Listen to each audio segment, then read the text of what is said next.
Hey, still restless? Sometimes the night just refuses to slow down, no matter how exhausted you are. That's why I'm here, to give your mind something gentle to follow while the rain keeps the world outside calm. I've got 5 stories for you tonight. Nothing harsh, just quiet little trails you can drift along until sleep finally catches up. Story 1. My bedroom door was open. I always lock it. I've locked my bedroom door every night since I was 11 years old. It started after the break-in, the one my parents never talked about, the one that left my mother with a scar above her eyebrow and my father with a habit of checking the windows 3 times before bed. We were all asleep when it happened. A man came through the back door, moved through the house like smoke, took what he wanted and left. We never caught him, never even got a good description, but the violation lingered in our home like a stain that wouldn't wash out. I remember waking up that night to the sound of my doorknob turning, the slow, careful rotation of metal, testing whether the door would open. I'd locked it out of habit. Even at 11, I was a private kid who didn't like surprises, and the lock held. The knob stopped turning, footsteps retreated down the hall, and I lay there in the dark, heart pounding, until the screaming started from my parents' room. Later, when the police came and we pieced together what had happened, I realized how close I'd come. The man had tried every door in the house, and he'd found my parents' room unlocked. He hadn't found mine. After that, the lock wasn't optional. It was survival. 23 years I've been doing this. Through college dorms and first apartments, and the house I bought last year in a quiet neighborhood where nothing bad ever happens, the ritual has never changed. Every single night, without exception, I lock my bedroom door before I go to sleep. It's not a choice anymore. It's muscle memory, reflex, something my body does automatically, whether my brain is paying attention or not. So when I woke up 3 weeks ago to find my bedroom door standing wide open, I knew something was wrong. It was 4:17 a.m. I know the exact time because I looked at my phone the moment consciousness hit, that disoriented fumble for the glowing screen that tells you where you are in the night. The room was dark, but not dark enough. Light from the hallway was spilling through the open doorway, casting a pale rectangle across my floor.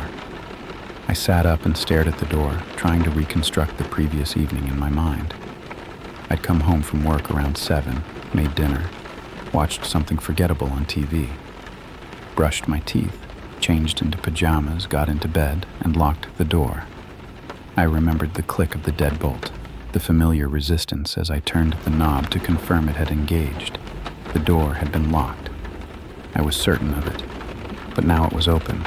I got out of bed slowly, every horror movie I'd ever seen screaming at me to stay put, to hide under the covers, to pretend I was still asleep. But I couldn't just lie there wondering.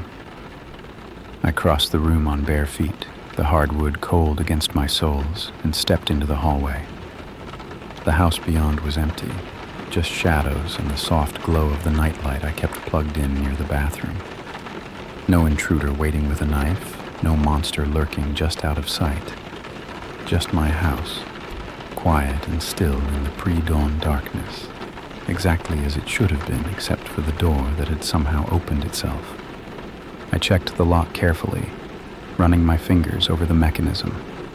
The deadbolt was retracted, slid back into the door as if someone had turned it from the inside. No signs of forced entry, no scratches around the keyhole, no indication that anyone had tampered with it. The door had been unlocked and then opened, but I lived alone. There was no one else who could have done it.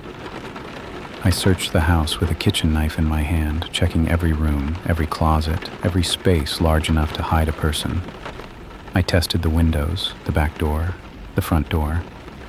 Everything was secure, everything exactly as I'd left it. I was alone. I had always been alone. And yet my bedroom door had opened in the middle of the night. I told myself I'd forgotten to lock it, but for the first time in 23 years, I'd broken the pattern, gotten distracted, gone to bed without completing the ritual that had kept me safe since childhood. It was the only explanation that made sense. I didn't believe it, but I told myself anyway, because the alternative was something I couldn't face. The next night, I was careful, paranoid even. I locked the bedroom door, checked it 3 times, pulled on the handle to make absolutely certain the bolt was engaged. Then I went to bed with my phone on the nightstand and a baseball bat propped against the wall, ready for whatever might come. I woke at 4:17 a.m. The door was open, same angle, same rectangle of light on the floor, same impossible breach of a lock I knew I had engaged. This time I didn't search the house. I just stood in my doorway, staring down the empty hallway, feeling the hairs rise on the back of my neck as the silence pressed against my ears. "Hello?" My voice sounded strange in the stillness, thin and scared, the voice of an 11-year-old girl who'd heard her doorknob turning in the dark. No answer came, just the hum of the refrigerator downstairs and the tick of the clock in the living room, the ordinary sounds of a house that felt suddenly hostile. I walked to the top of the stairs and looked down into the darkness below. Something moved. A shape, pale and indistinct, there and gone so fast I couldn't be sure I'd seen anything at all. It was at the bottom of the stairs, near the front door, and it had been looking up at me. Then it was gone, melted into shadow, leaving nothing behind but the cold certainty that I hadn't imagined it. I didn't sleep the rest of that night. I sat in my bedroom with the door closed, not locked, what was the point, and waited for the sun to come up. When it finally did, I searched the house again and found nothing. No evidence, no explanation, no sign that anything unusual had happened. Just a door that wouldn't stay locked, and a shape at the bottom of the stairs that I was already starting to convince myself I'd imagined. But I knew I hadn't imagined it. The same way I knew I hadn't forgotten to lock the door. Something was in my house, something that could unlock doors without touching them, something that wanted me to know it was there. The next night I set up a camera. I pointed it at my bedroom door, hit record before I went to sleep, and told myself that whatever was happening, I'd have proof in the morning. I woke at 4:17 a.m. to find the door open, grabbed my phone, and pulled up the footage with trembling hands. The video showed my bedroom door, closed and locked. For hours, nothing happened, just darkness and stillness and the faint sound of my breathing. Then, at 4:16 a.m., the lock turned, by itself. No hands, no mechanism, no explanation. The deadbolt simply slid back, smooth and silent, like something invisible had reached out and moved it. The door swung open, and standing in the hallway, visible for just a fraction of a second before the camera's night vision flared and distorted, was a figure. Tall, thin, facing my bed, watching me sleep. The footage cut to static after that, and when it cleared, the hallway was empty. But I'd seen enough. Something was unlocking my door every night at 4:17 a.m. Something was coming into my room while I slept, and whatever it was, it had been doing this for a lot longer than 3 weeks. I showed the footage to my friend Marcus the next day. We'd known each other since college, and he was the most skeptical person I'd ever met. The kind of guy who'd find a rational explanation for anything, no matter how strange. If anyone could tell me I was overreacting, it was him.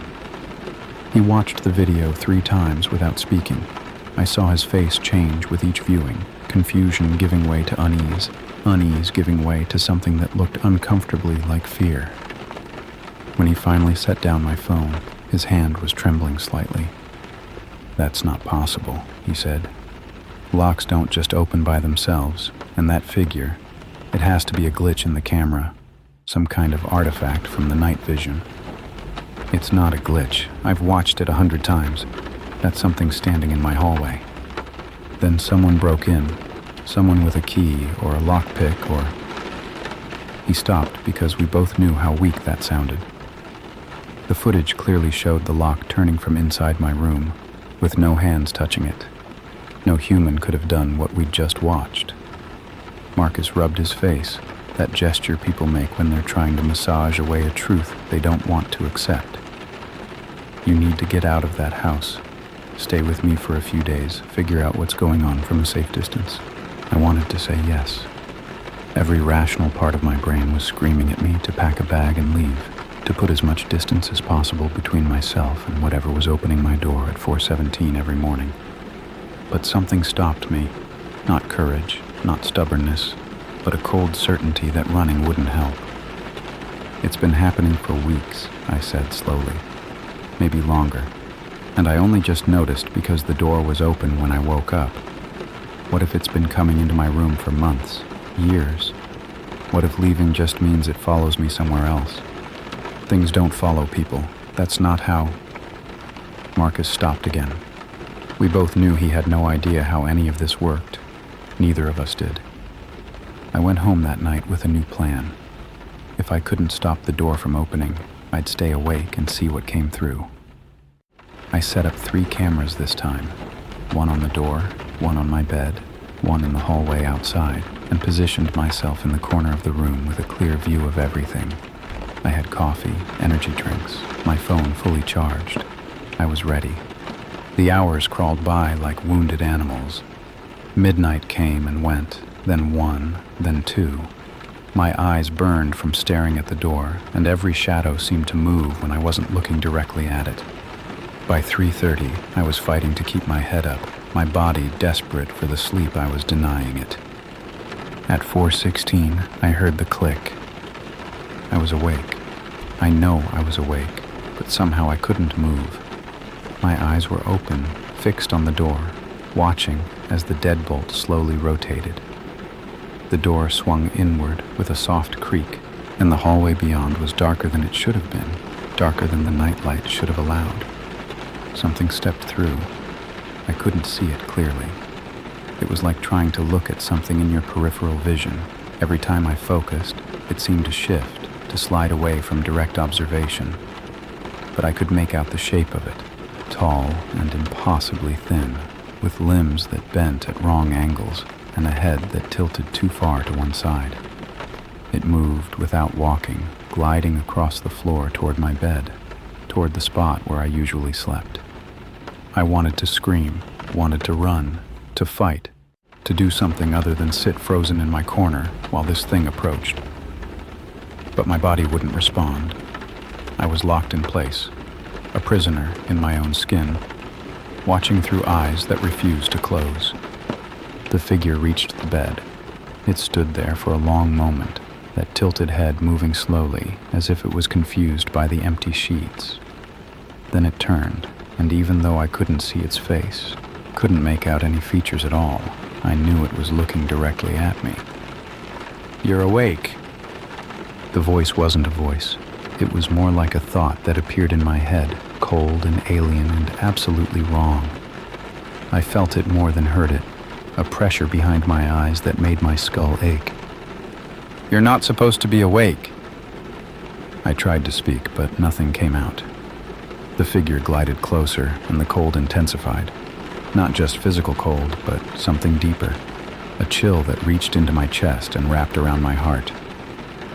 23 years, the voice said. 23 years of locked doors. Do you know how patient I've been? How many nights I've waited on the other side, feeling you there, so close, but unable to reach you. I remembered the break-in, the doorknob turning, the lock holding, the footsteps retreating down the hall. I'd always thought I was lucky that night, lucky that I'd developed the habit of locking my door before something terrible could happen. But what if the habit hadn't protected me? What if it had just delayed something that was always going to come? The lock kept me out, the figure continued.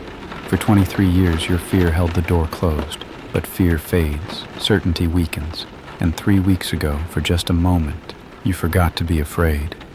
I thought about the night this had started. I'd been exhausted, distracted, my mind full of work stress and mundane worries. I'd locked the door. I knew I had. But maybe I hadn't believed in it the way I used to. Maybe, after 2 decades of safety, I'd started to think the ritual was just superstition. That moment was all I needed, the figure said. A crack in your certainty. A gap in the wall you'd built. And now the door opens every night, and I can finally finish what I started. It reached for me with hands that had too many fingers. And the last thing I saw before consciousness fled was its face finally coming into focus. Familiar, horrible. A face I'd seen once before in the darkness of a childhood bedroom. The face of the man who'd broken into my house 23 years ago. The man who'd never really left. I woke on the floor with sunlight streaming through my window and every muscle in my body aching like I'd run a marathon. For a long moment, I just lay there, staring at the ceiling, trying to convince myself that what I remembered was a dream. The figure, the voice, the face. It had to be a nightmare. My traumatized brain processing the stress of the past few weeks into something coherent and terrifying. I'd fallen asleep despite my best efforts, and my subconscious had done what subconscious minds do, taken my fears and given them form. Then I looked at my arms and saw the bruises, 5 marks on each forearm, purple and black against my skin, arranged in a pattern that could only be fingerprints. But wrong. Too many points of pressure, too wide a spread, like whatever had grabbed me had more fingers than any human hand should possess. I scrambled to my feet and checked the cameras. The footage from the door showed exactly what I'd seen. The lock turning, the door opening, a shape stepping through that the camera couldn't quite capture. It kept sliding in and out of focus, pixelating and distorting, as if the lens didn't know how to process what it was seeing. The footage from my bed showed empty sheets. The footage from the hallway showed nothing at all, just static from 4:16 to 4:47, 31 minutes of white noise where something should have been. I called Marcus, told him everything, the words tumbling out in a rush I couldn't control. He listened without interrupting, and when I finished, the silence on the line stretched so long I thought he'd hung up. "I'm coming over," he finally said. "Don't go anywhere. Don't do anything. Just wait for me." He arrived an hour later with a bag full of supplies, a voice recorder, an EMF detector, a stack of books about hauntings and paranormal phenomena. I'd never known Marcus to believe in any of this stuff, but apparently watching that video had shifted something in his worldview. "I've been researching," he said, spreading the books across my kitchen table. "What you're describing, an entity that's connected to a specific trauma, that's been waiting for years, that can only get in when your defenses are down. It matches certain patterns." Patterns of what? Attachments. He opened one of the books to a marked page. Some cultures believe that traumatic events can create doorways, not physical doors, but psychic ones, openings between our world and whatever's on the other side. Usually they close on their own, but sometimes something gets through before they seal. And sometimes that something attaches itself to a person, waiting for the right moment to finish what it started. I thought about the break-in, about my mother's scar, my father's paranoia, the way our family had never really recovered from that night. We'd all assumed the man had been a random burglar, a stranger who'd picked our house by chance. But what if he hadn't been random? What if he'd been something else entirely, wearing a human face? "The locked door," I said slowly. "You think that's what kept it out?" "Not the physical lock, the belief behind it." Marcus tapped the book. "According to this, protective rituals work because of the intention they carry. You locked your door every night for 23 years because you believed it would keep you safe. That belief created a barrier, one that was strong enough to hold as long as you maintained it. But I stopped believing. Not stopped, just wavered. For a moment." He looked at me with something like pity. "That's all these things need. A moment of doubt, a crack in the armor." I sat down heavily, the weight of everything pressing on my shoulders. 23 years of ritual, of discipline, of never forgetting to lock that door, and one moment of distraction had undone all of it. The thing had been waiting, that entire time, patient and hungry, pressed against a barrier that only my fear had maintained. "How do I fix it?" I asked. "How do I close the door again?" Marcus hesitated. That hesitation told me everything I needed to know before he even spoke. "I don't know if you can," he admitted. "Once these things get a foothold, once they're inside, the books talk about escalation. They don't stop at opening doors. They get stronger, more present, more real. Eventually," he stopped, flipping to another page, then closing the book entirely. "Eventually, they don't need the door at all." "What does that mean?" "It means we need to figure out what it wants, what it was trying to do 23 years ago, and why it's been waiting all this time to finish." He met my eyes, and I saw fear there, genuine fear from the most skeptical person I'd ever known. Because something that patient, that determined, it's not just haunting you, and it's not going to stop until it gets what it came for. That night, I didn't try to stay awake. I didn't set up cameras or position myself in the corner with coffee and energy drinks. Instead, I sat on my bed with the door wide open and waited. If the thing wanted to finish what it started, I needed to understand what that meant. I needed to know what had really happened 23 years ago in a house I barely remembered, on a night that had shaped every moment of my life since. At 4:16 a.m., the temperature dropped. At 4:17, the figure appeared in my doorway, not stepping through, not gliding across the threshold, just there, filling the frame with its impossible shape. "You're not running," it said. "No, you're not afraid." I'm terrified. I kept my voice steady, though my heart was hammering hard enough to bruise my ribs. But I'm done hiding. I'm done locking doors against something I don't understand. The figure tilted its head, that wrong angle that made my stomach lurch. For a long moment, it didn't speak, just stood there, watching, considering. Then perhaps, it finally said, "You're ready to remember what really happened that night." It stepped into the room, and the world went dark. And somewhere in that darkness, I heard a child screaming, a sound I recognized because the voice was my own. The memory hit me like a physical blow. I was 11 years old again, lying in my childhood bed, listening to the sound of my doorknob turning. But this time, I didn't just hear it. I saw it happen, saw the knob rotate slowly, testing the lock, and saw the door swing open. Because in this memory, in this truth I'd buried so deep, even I hadn't known it existed, the door wasn't locked at all. I'd forgotten to lock it that night. For the first and only time in my young life, I'd gone to bed without completing the ritual, and the door had opened, and something had come through. The man, if it was a man, stood in my doorway, backlit by the hallway light. I couldn't see his face, only his silhouette, tall and thin and wrong in ways my 11-year-old mind couldn't articulate. He stepped into my room, and the cold came with him, a chill that reached beneath my blankets and wrapped around my bones. "I've been looking for you," he said. His voice was the same voice I'd heard in my bedroom 3 weeks ago, not a voice at all, but a thought that appeared in my head like ice forming on glass. "I've been looking for such a long time." I tried to scream, but nothing came out.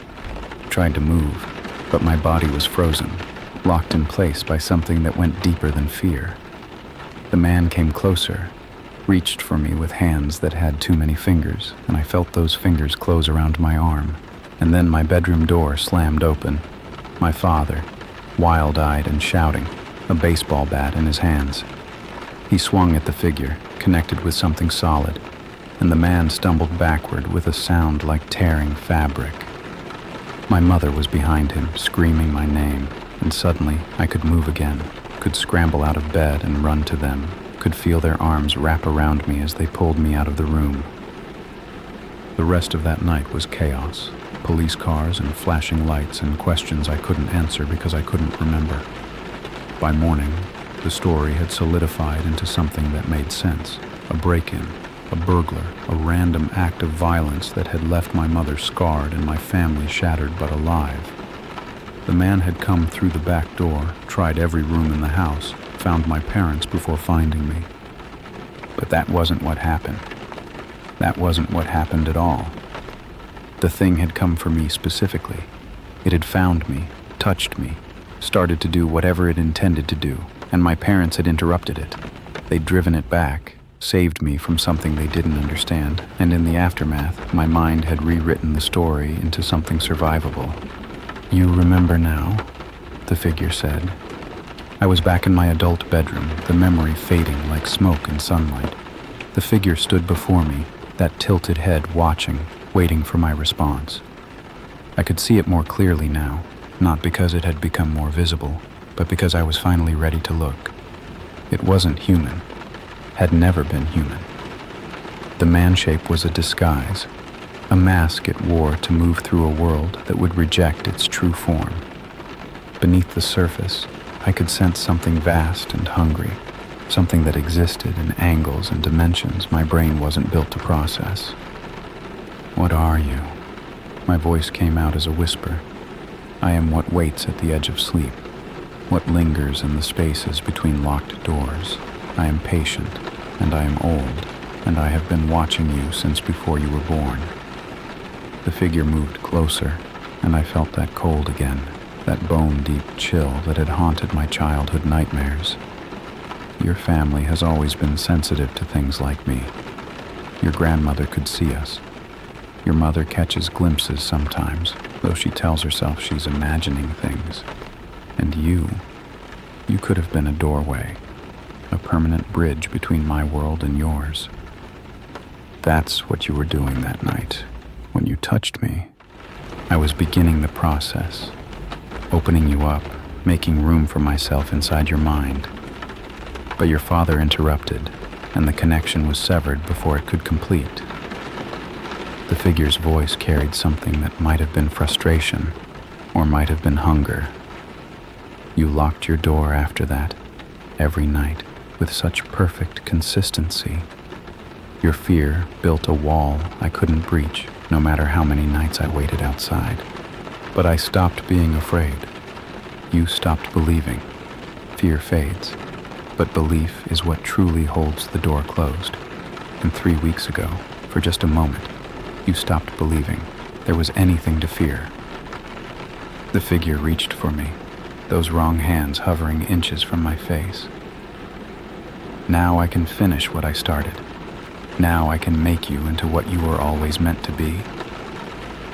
I thought about running, thought about screaming for Marcus, who was sleeping in the guest room downstairs, who had insisted on staying in case something happened. But I knew, with the certainty that comes from finally understanding something you've been running from your entire life, that neither of those options would help. The figure had waited 23 years. It wasn't going to be stopped by a locked door or a skeptical friend. "And if I refuse?" I asked. "If I build the wall back up, start believing again?" "You can't. You've seen too much now, remembered too much. The door is open, and it's never going to close." The figure's hands pressed against my temples, cold seeping into my skull. "But don't worry, it won't hurt. You'll simply become more. A bridge between worlds, a doorway that never closes. You'll see things no human has ever seen, experience realities beyond your comprehension." "And what happens to me, the person I am now?" The figure tilted its head, considering the question like it had never occurred to it before. "You'll still be in there," it said finally. "Somewhere, watching, the way I've been watching you." Its fingers pressed harder, and I felt something begin to tear. Not my skin, not my body, but something deeper, something essential. And in that moment, I made a choice. I stopped fighting, not because I'd given up, because I'd realized something. The figure had said belief was what held the door closed. My fear, my ritual, my 23 years of locked doors. All of it had worked because I believed it would work. The barrier wasn't physical, it was mental, emotional, spiritual. It existed because I had created it. And if I could create a barrier, I could create something else too. I closed my eyes and stopped resisting the cold. Let it flow into me. Let the figure's presence expand through my mind like ink spreading through water. It felt like drowning, like falling, like being erased one thought at a time. But beneath the fear and the dissolution, I held onto one thing, the memory of my father bursting through my door, baseball bat in hand, ready to fight something he didn't understand to protect his child. That was love. That was belief. That was the same force that had kept my door locked for 23 years, but pointed in a different direction. I stopped believing the door needed to stay closed. I started believing I could close it myself. The cold hesitated. I felt the figure's presence stutter, its expansion faltering as something pushed back. It wasn't a wall this time. It was a door. A door inside my mind, between the part of me that was still me and the part that was becoming something else, and I was on the right side of it. "What are you doing?" The figure's voice had lost its calm certainty. "You can't. The process has already begun. You said I could be a doorway." I opened my eyes, and I could see myself now, not in a mirror, but from outside, as if I was watching from somewhere beyond my body. I saw the figure's hands pressed against my temples, saw the cold flowing between us, saw the bridge it was trying to build between its world and mine. "You were right, but doorways work both ways." I pushed, not with my hands, not with my body, with the same force that had kept my bedroom door locked for 23 years, the force of belief, of certainty, of absolute unwavering conviction. But instead of keeping something out, I was pushing something back. The figure screamed, not in my head this time, out loud, a sound that shattered the windows and cracked the walls and made the whole house shudder on its foundation. It tried to pull away, but the bridge it had built was working against it now. The door it had opened was still open, and I was shoving it through. "You can't do this. I've waited too long, worked too hard." "You waited 23 years, I said. "I waited too. And I learned something you never did. Fear is exhausting, but belief can last forever." I pushed harder, and the figure began to come apart. The man shape dissolved, revealing something beneath that my eyes refused to process. Angles that hurt to look at, dimensions that folded in on themselves, a presence so vast and so wrong that my mind automatically recoiled from it. But I didn't stop. I kept pushing, kept believing, kept forcing it back through the door it had opened in my mind. I felt it scrabble for purchase, felt it claw at the edges of my consciousness, felt it try to drag me through with it. And then, with a final shriek that seemed to come from everywhere at once, it was gone. The door slammed shut. Not my bedroom door, the door inside me, the one the figure had tried to open. I felt it close with a finality that resonated through my entire being, a lock clicking into place that was stronger than any deadbolt, any ritual, any childhood fear. I collapsed to the floor as the sun began to rise outside my shattered windows. Marcus found me 20 minutes later, lying in a pile of broken glass, crying and laughing at the same time. He didn't ask what had happened. The destroyed room spoke for itself. He just helped me up, wrapped a blanket around my shoulders, and sat with me until I could form coherent words again. I've told myself the story 100 times since that night, trying to make sense of it. The figure, the door, the 23 years of locked rooms that had been holding back something I didn't even know existed. I still don't understand most of it, probably never will, but I know this. I don't lock my bedroom door anymore. Not because I've stopped being afraid. Fear doesn't disappear just because you faced it once. I don't lock it because I don't need to. The barrier isn't in the hardware or the habit. It's in me, part of me, a door that I built and I control. Sometimes, late at night, I feel something press against it, a cold presence, testing the edges, looking for cracks. The figure, or something like it, is still out there, still waiting, still hungry for the doorway I almost became. But my door stays closed. And it's going to stay closed, because I believe it will. That's the thing about doors. They can let things in, or they can keep things out. The difference isn't in the lock. It's in who's standing on the other side, and how badly they want to keep it shut. I stand here every night now, not in fear, but in certainty.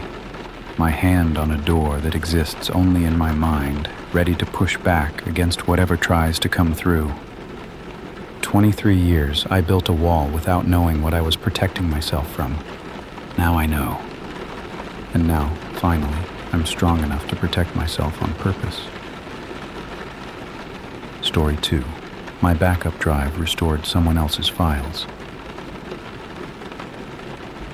I'm meticulous about backups. It's a habit I developed after losing an entire semester of graduate work to a hard drive failure.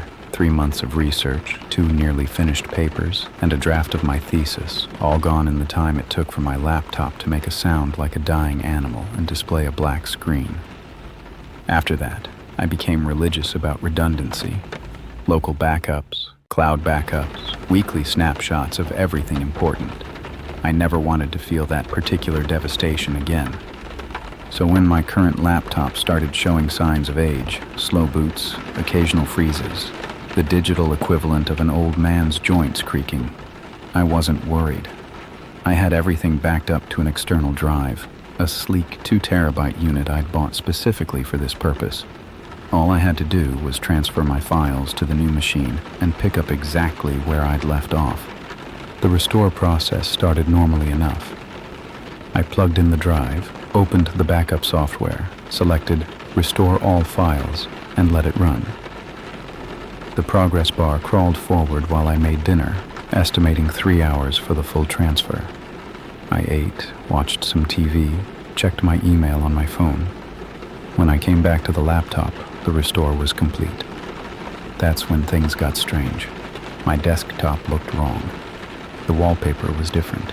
Not the mountain landscape I'd been using for years, but a photograph of a house I didn't recognize. A 2-story colonial with blue shutters and a wraparound porch, the kind of place you'd see in a real estate listing for somewhere quaint and rural. I didn't remember ever downloading this image, let alone setting it as my background. I clicked through to my documents folder, expecting to find my research files, my teaching materials, the novel I'd been picking at for the past 5 years. Instead, I found folders I'd never created, with names I didn't recognize. Family photos, 2019, tax documents, Hendrix, Sarah's school projects, basement recordings. I stared at the screen, trying to make sense of what I was seeing. These weren't my files. This wasn't my data.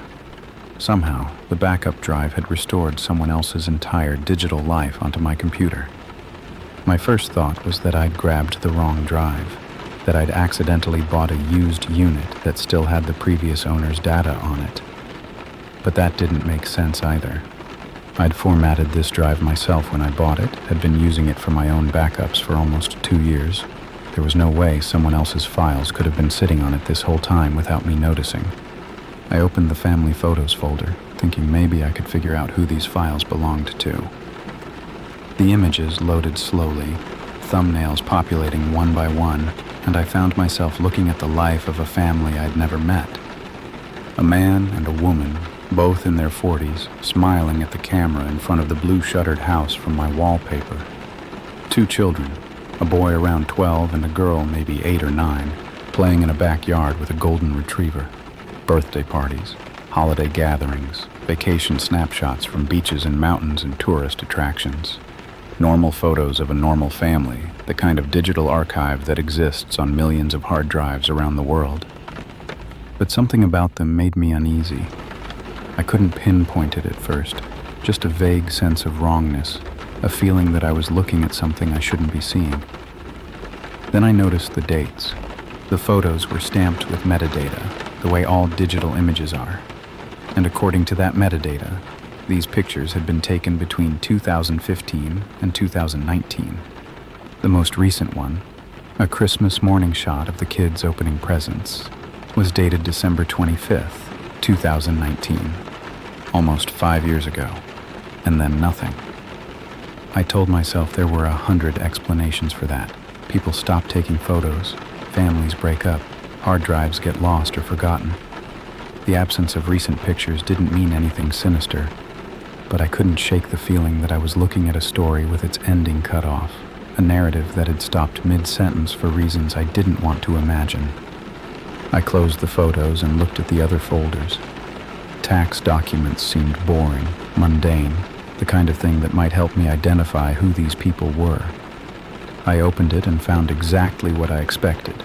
W-2 forms, receipts, the paperwork of ordinary American life. The name on the documents was David Hendricks, with an address in Millbrook, Ohio. I'd never heard of Millbrook, never met anyone named Hendricks, had no connection to Ohio whatsoever. So how had this man's files ended up on my backup drive? I should have stopped there, should have reformatted the drive, restored my actual backups from the cloud, and written the whole thing off as some inexplicable technical glitch. But my eyes kept drifting back to that last folder, the one with the name that didn't fit with the others. Basement recordings. The other folders made sense. Family photos, tax documents, a child's school projects, normal things that normal people store on their computers. But basement recordings, what did that mean? Home videos shot in a basement, audio files of some kind, a podcast, maybe, or a musician's practice sessions. I double-clicked the folder before I could talk myself out of it. Inside were dozens of files, all with the same naming convention. A date followed by a number. 2017-03-15_01. 2017-03-15_02. 2017-04-22_01. They were video files, each one between 10 and 40 minutes long, spanning from March 2017 to November 2019. I clicked on the first one. The video opened to show a basement, concrete walls, exposed pipes, the kind of unfinished space you'd find beneath an older house. The camera was mounted high, looking down at an angle that captured most of the room. In the center of the frame, illuminated by a single harsh light, was a chair. Someone was sitting in it. A woman, her hands bound behind her back, her face obscured by hair that hung lank and unwashed across her features. She was saying something, but the audio was muffled, distorted, hard to make out. Then a figure stepped into frame. A man, his back to the camera, moving toward the chair with something in his hand. I slammed the laptop shut. My hands were shaking. My heart was pounding so hard I could feel it in my throat, and for a long moment I just sat there, staring at the closed computer like it might bite me if I touched it again.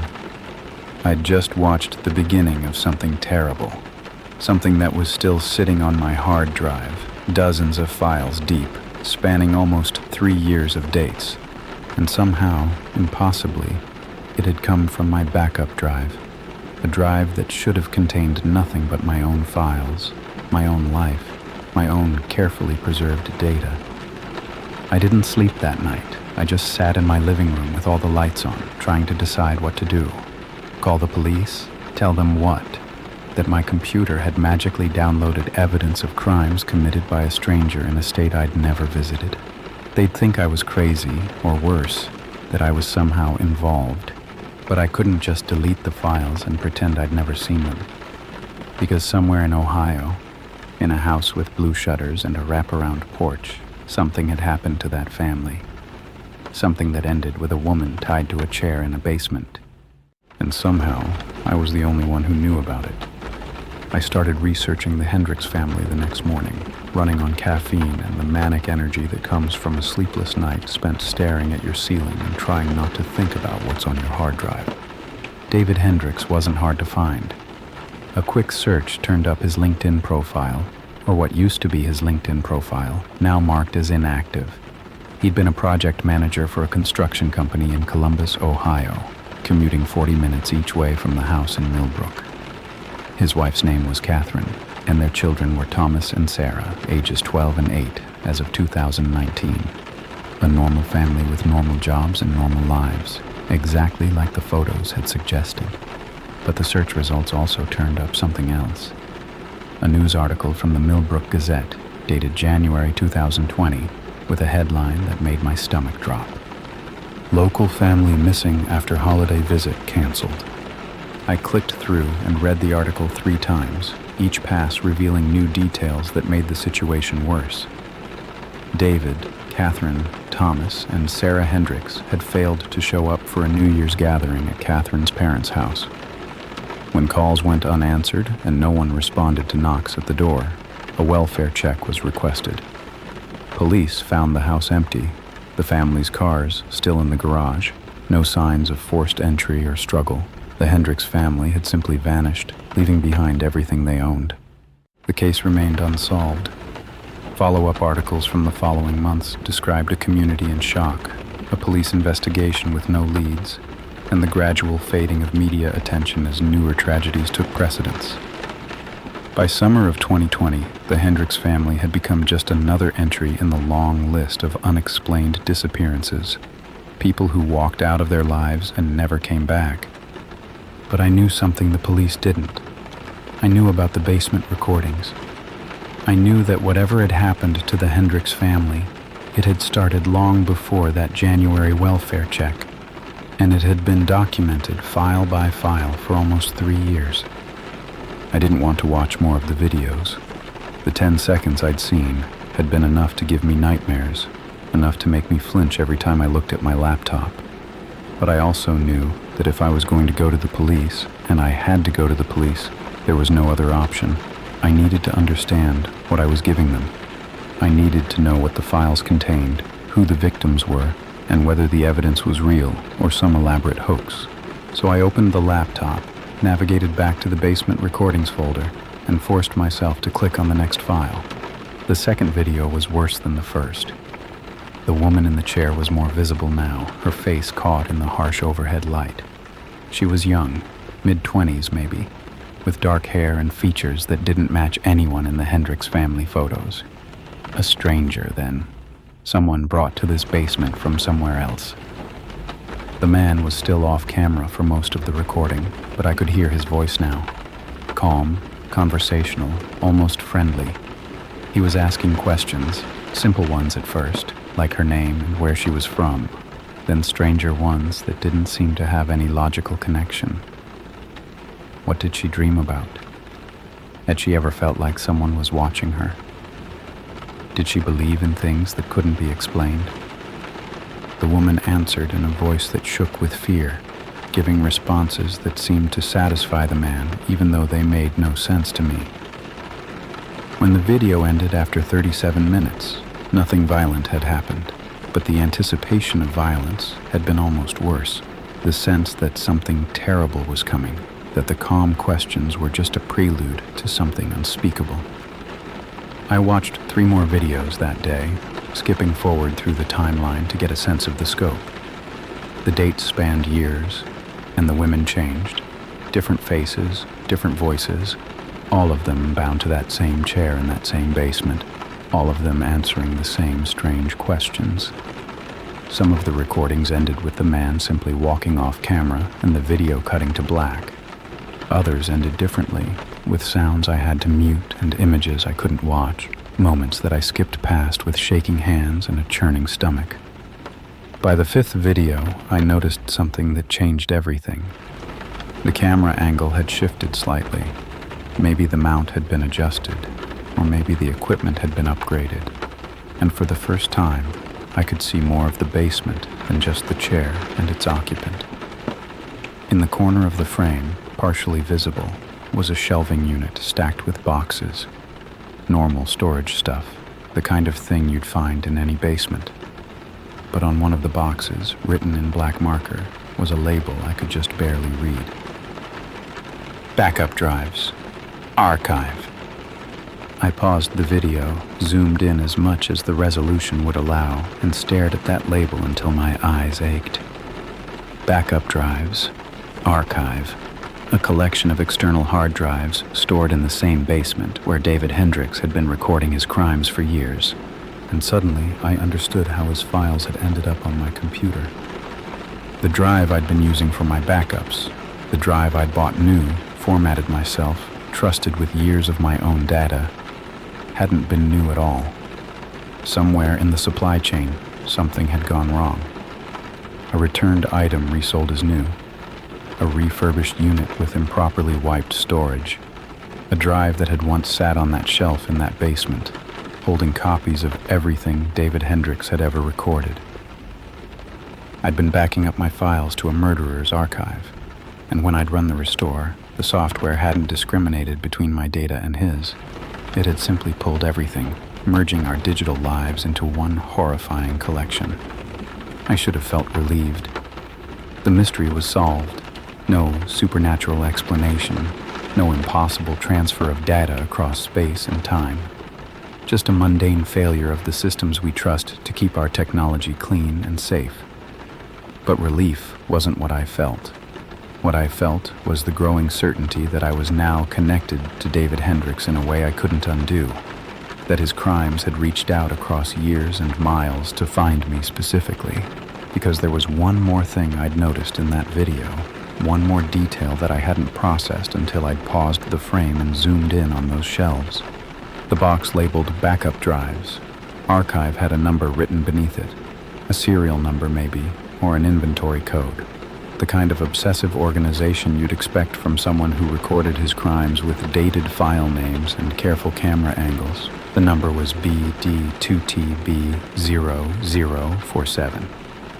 I grabbed my backup drive, turned it over, and looked at the manufacturer's label on the bottom. The serial number was BD2TB0047. My hands went numb. The drive slipped from my fingers and clattered onto the desk, and I sat there staring at it like it had transformed into something venomous. This wasn't a coincidence. This wasn't a random failure in the supply chain. This specific drive, with this specific history, had made its way from David Hendricks' basement to my desk, and I had no idea how that was possible, or what it meant that I was the one who'd found it. I went to the police the next day. I'd spent the night trying to talk myself out of it, imagining all the ways it could go wrong. They'd think I was involved. They'd confiscate my computer, dig through my personal files, treat me like a suspect instead of a witness. I'd be dragged into a years-long investigation, my name attached to horrors I'd never committed, my life derailed by a backup drive I'd bought on Amazon for $60. But I couldn't not go. The women in those videos deserved someone to speak for them, and the Hendricks family's disappearance deserved an answer. So I walked into my local precinct with the drive in my bag and a carefully rehearsed explanation on my lips. The detective who took my statement was named Maura, a tired-looking woman in her 50s who listened to my story with an expression that shifted from skepticism to concern to something I couldn't quite read. She asked questions I'd anticipated. Where did I buy the drive? When did I first notice the files? Had I touched or altered any of the data? I answered everything honestly, showed her the serial number match, watched her face go pale when I described what the basement recordings contained. "We'll need to take the drive," she said, "and your laptop. Our forensics team will need to examine everything." I'd expected that, had already transferred my actual backups from the cloud to a new machine. I handed over the hardware and signed forms and answered more questions, and then sat in an uncomfortable plastic chair while Detective Maura made phone calls to people in Ohio whose names I didn't catch. 3 hours later, she came back with news that made the situation infinitely more complicated. "David Hendricks is dead," she said, sitting down across from me with a heaviness that suggested she'd aged a decade in the time she'd been gone. He died in 2019, about 2 months before his family disappeared. Car accident on the interstate, head-on collision with a semi-truck. He was killed instantly. I stared at her, trying to reconcile this information with what I'd seen on those videos. That's not possible. The recordings go up to November 2019. If he died, October 15th, 2019. That's the date on the death certificate. Maura pulled up something on her phone, showed me a scan of the document. The Millbrook PD confirmed it. David Hendricks was buried in the local cemetery 2 weeks later. His wife and children attended the funeral. Then who made the recordings after October? Maura didn't answer. She didn't have to. The question hung between us, obvious and terrible. Someone had been using that basement after David Hendricks died. Someone had continued his work, maintained his archive, kept the cameras rolling on victims who had no idea the original monster was already in the ground. The family, I said slowly, the realization hitting me like a punch to the stomach. His wife, she must have known. She must have been involved. That's one theory. We're looking into it. Maura's voice was carefully neutral, the tone of someone who'd learned not to speculate in front of witnesses. But there's another possibility we need to consider. She pulled out a folder, opened it to reveal a printout I recognized, the metadata from one of the video files showing the date and time of recording. But something was wrong with the numbers. The date was December 3rd, 2019, after David's death, but before the family's disappearance. That much tracked with what we'd just discussed. But the timestamp showed something else. A modification date, separate from the creation date, indicating when the file had last been changed.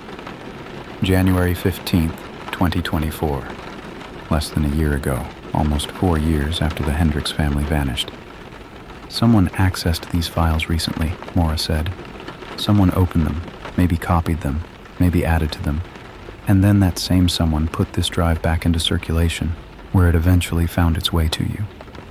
The room felt colder suddenly, the fluorescent lights harsher. I thought about the drive sitting on my desk for the past 2 years, holding its secrets, waiting for me to run a restore that would spill another person's nightmares onto my screen. Why me? I asked. Out of all the people who could have bought that drive, why did it end up in my hands? That's what we're trying to figure out. Maura closed the folder, fixed me with a look that was half sympathy and half suspicion. You said you ordered it from Amazon.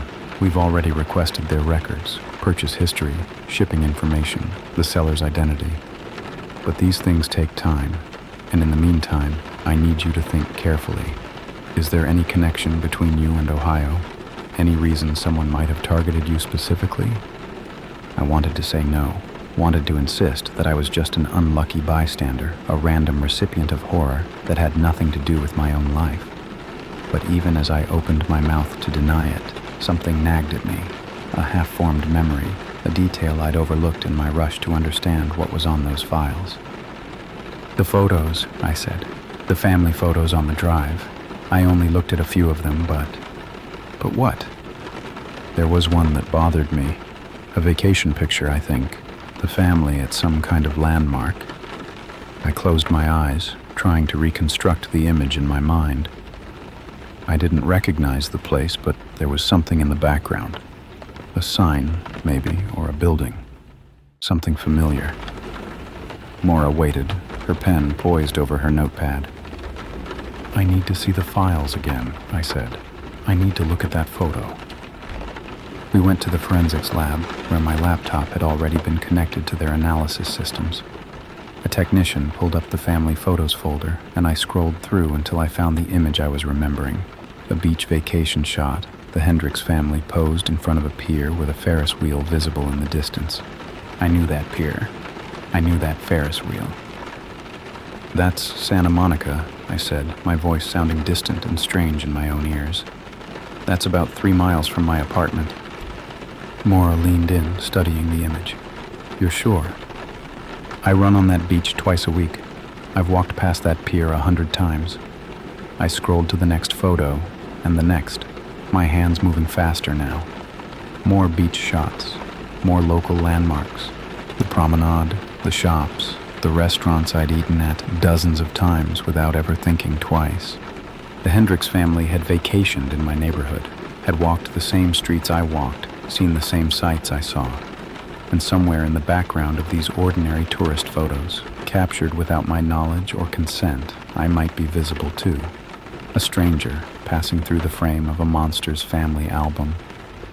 "There," Maura said suddenly, pointing at the screen. "Stop.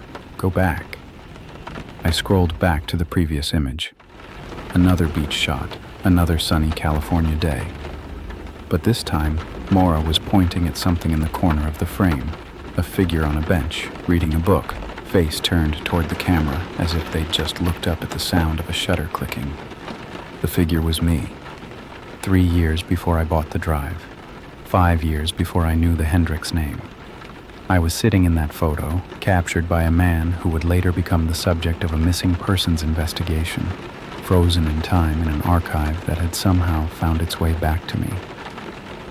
"This wasn't random," Maura said quietly. "Whoever sent you that drive, they knew exactly who you were. They've known for years." I stared at my own face on the screen, younger and oblivious, and felt the walls of the forensics lab close in around me like the walls of a basement I'd never seen. The police put me under protective surveillance that night. 2 officers in an unmarked car outside my apartment, checking in every hour, ready to respond if anything suspicious happened. Detective Maura explained it was just a precaution. They had no evidence that I was in immediate danger, no reason to believe whoever had sent the drive intended me harm. But the way she said it, the careful neutrality in her voice, told me she didn't believe her own reassurances. Someone had photographed me years ago. Someone had kept that photo, archived it, maintained it alongside recordings of torture and murder. And then someone had put all of that data on a drive and sent it directly to me, knowing I would eventually find it. That wasn't random. That was a message. I just didn't know what it said. I couldn't sleep, so I did what I always do when anxiety takes over. I researched. I pulled up everything I could find about David Hendricks, about his family, about the case that had gone cold 4 years ago. I read through old news articles and forum posts and the kind of amateur detective threads that spring up around any unsolved mystery. Most of it was useless speculation, but buried in the noise, I found something that made my blood run cold. A post from 2021 on a true crime forum dedicated to missing persons cases. The user was anonymous, their account created just to make this single comment, but what they'd written had accumulated dozens of replies over the years, most of them dismissive, but a few genuinely unsettled. David Hendricks wasn't working alone. He was part of something bigger, a network of people who share the same interests, the same methods, the same archives. When he died, someone else took over.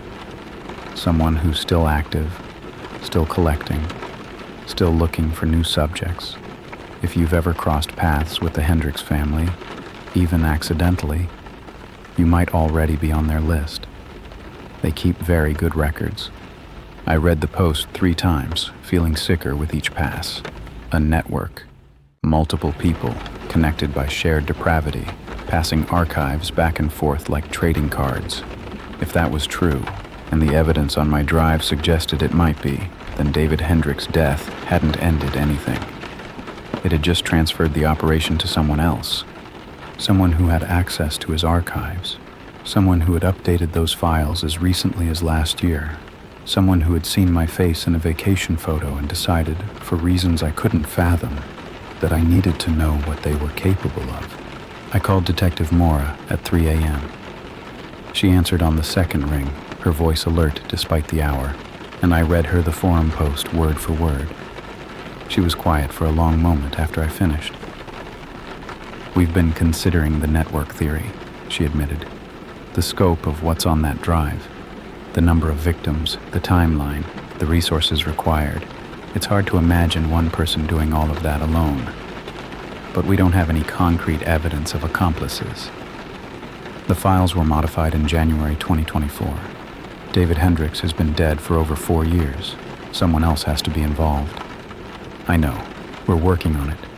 I heard her sigh, the sound of someone carrying a weight too heavy for one person. "Listen, I need you to stay inside tonight. Don't answer the door for anyone you don't know. The officers outside have been briefed. If anything happens, they'll be there in seconds." I promised to stay safe and hung up, but I couldn't shake the feeling that locked doors and police surveillance wouldn't be enough. Whoever had sent me that drive had been planning this for years. They'd photographed me, tracked me, waited for the perfect moment to reveal themselves. That kind of patience suggested resources and intelligence that two cops in a sedan couldn't match. I was still sitting in my living room, staring at my phone, when the notification popped up. A new email from an address I didn't recognize, a string of random characters at a domain I'd never heard of. The subject line was blank. The body contained only two things, a photograph and a single line of text. The photograph showed my apartment building, not a Google Street View screenshot, not an old image pulled from some real estate listing. A photograph taken recently at night from an angle that suggested the photographer had been standing directly across the street. My window was visible in the frame, and through it, blurry but unmistakable, I could see myself sitting on my couch, illuminated by the glow of my laptop screen. The text beneath the photo read, "I've been keeping very good records of you." I was on my feet before I finished processing what I was seeing, my body moving on pure adrenaline while my mind struggled to catch up. I ran to the window, looked out at the street below, and saw the unmarked police car exactly where it was supposed to be, two officers sitting inside, completely unaware that someone had been standing feet away from them taking photographs. I called Maura again, told her about the email, forwarded it to her address, listened to her curse under her breath as she looked at the image. "We're sending backup," she said. "Don't move. Don't open the door. We'll have additional units there in..." The line went dead. Not a dropped call. Dead, the connection severed with a finality that made my stomach lurch. I looked at my phone screen and saw something that shouldn't have been possible. No signal, no bars, no indication that I was connected to any network at all. My Wi-Fi icon had disappeared too, and when I checked my laptop, it showed the same thing. Complete digital isolation, as if someone had thrown a switch and cut me off from the rest of the world. The lights went out. I stood in the sudden darkness, phone clutched in my useless hand, and listened to the silence of my apartment. No hum of the refrigerator, no whir of the air conditioning, no electronic sounds of any kind. Just my own breathing and the hammer of my heartbeat, and, somewhere below me, the sound of a door opening. The building's front entrance, the one that required a key fob to access, that was supposed to be secured at all times. I heard it swing shut with a soft click, and then footsteps in the stairwell, slow and deliberate, climbing toward my floor with no urgency at all. I thought about the police outside, thought about calling out to them, screaming for help, making enough noise to alert anyone within earshot. But something stopped me, the same instinct that makes prey animals freeze when a predator is near, the ancient knowledge that sometimes silence is the only thing that keeps you alive. The footsteps reached my floor, stopped outside my door, and then, soft and patient, someone knocked. 3 knocks, evenly spaced, almost polite, the knock of someone who knows they have all the time in the world. I backed away from the door, moving silently across my living room, searching for something I could use as a weapon. My kitchen knives were too far away. My baseball bat was in the closet by the entrance. All I had within reach was a heavy bookend, shaped like a crouching lion, pathetic against whatever was waiting in the hallway, but better than nothing. The knock came again. Same rhythm, same patience. And then a voice, muffled by the door but perfectly audible in the silence of my dead apartment. "I know you're awake. I watched you stand up when you got my email." A pause, almost conversational. "You don't have to open the door. I just wanted to introduce myself properly. I feel like we've been getting to know each other in such an impersonal way." I pressed myself against the wall beside the window, trying to see the street below without being visible from outside. The police car was still there, but something was wrong. The interior light was on, and neither officer was moving. Slumped in their seats, unconscious or worse, while someone climbed the stairs to my apartment and knocked on my door like a neighbor borrowing sugar. David was sloppy, the voice continued. Talented, but sloppy. He kept everything in one place, used the same methods every time, never varied his approach. That's why he got caught. Well, would have gotten caught if the truck hadn't found him first, but his archives were valuable, his techniques were worth preserving, and his records. A soft laugh, appreciative and cold. His records were meticulous, including the ones he kept of potential subjects. The photo on the beach. My face, captured without my knowledge, filed away in an archive of horrors. You were his, originally. He spotted you during that trip to California, took your picture, added you to his list. But he never got around to you. Too many other projects, not enough time. When I inherited his work, I inherited his prospects too. And you, specifically, have been on my mind for years. I was shaking so badly the bookend rattled against my palm. I thought about the window, about breaking the glass and screaming for help. But who would hear?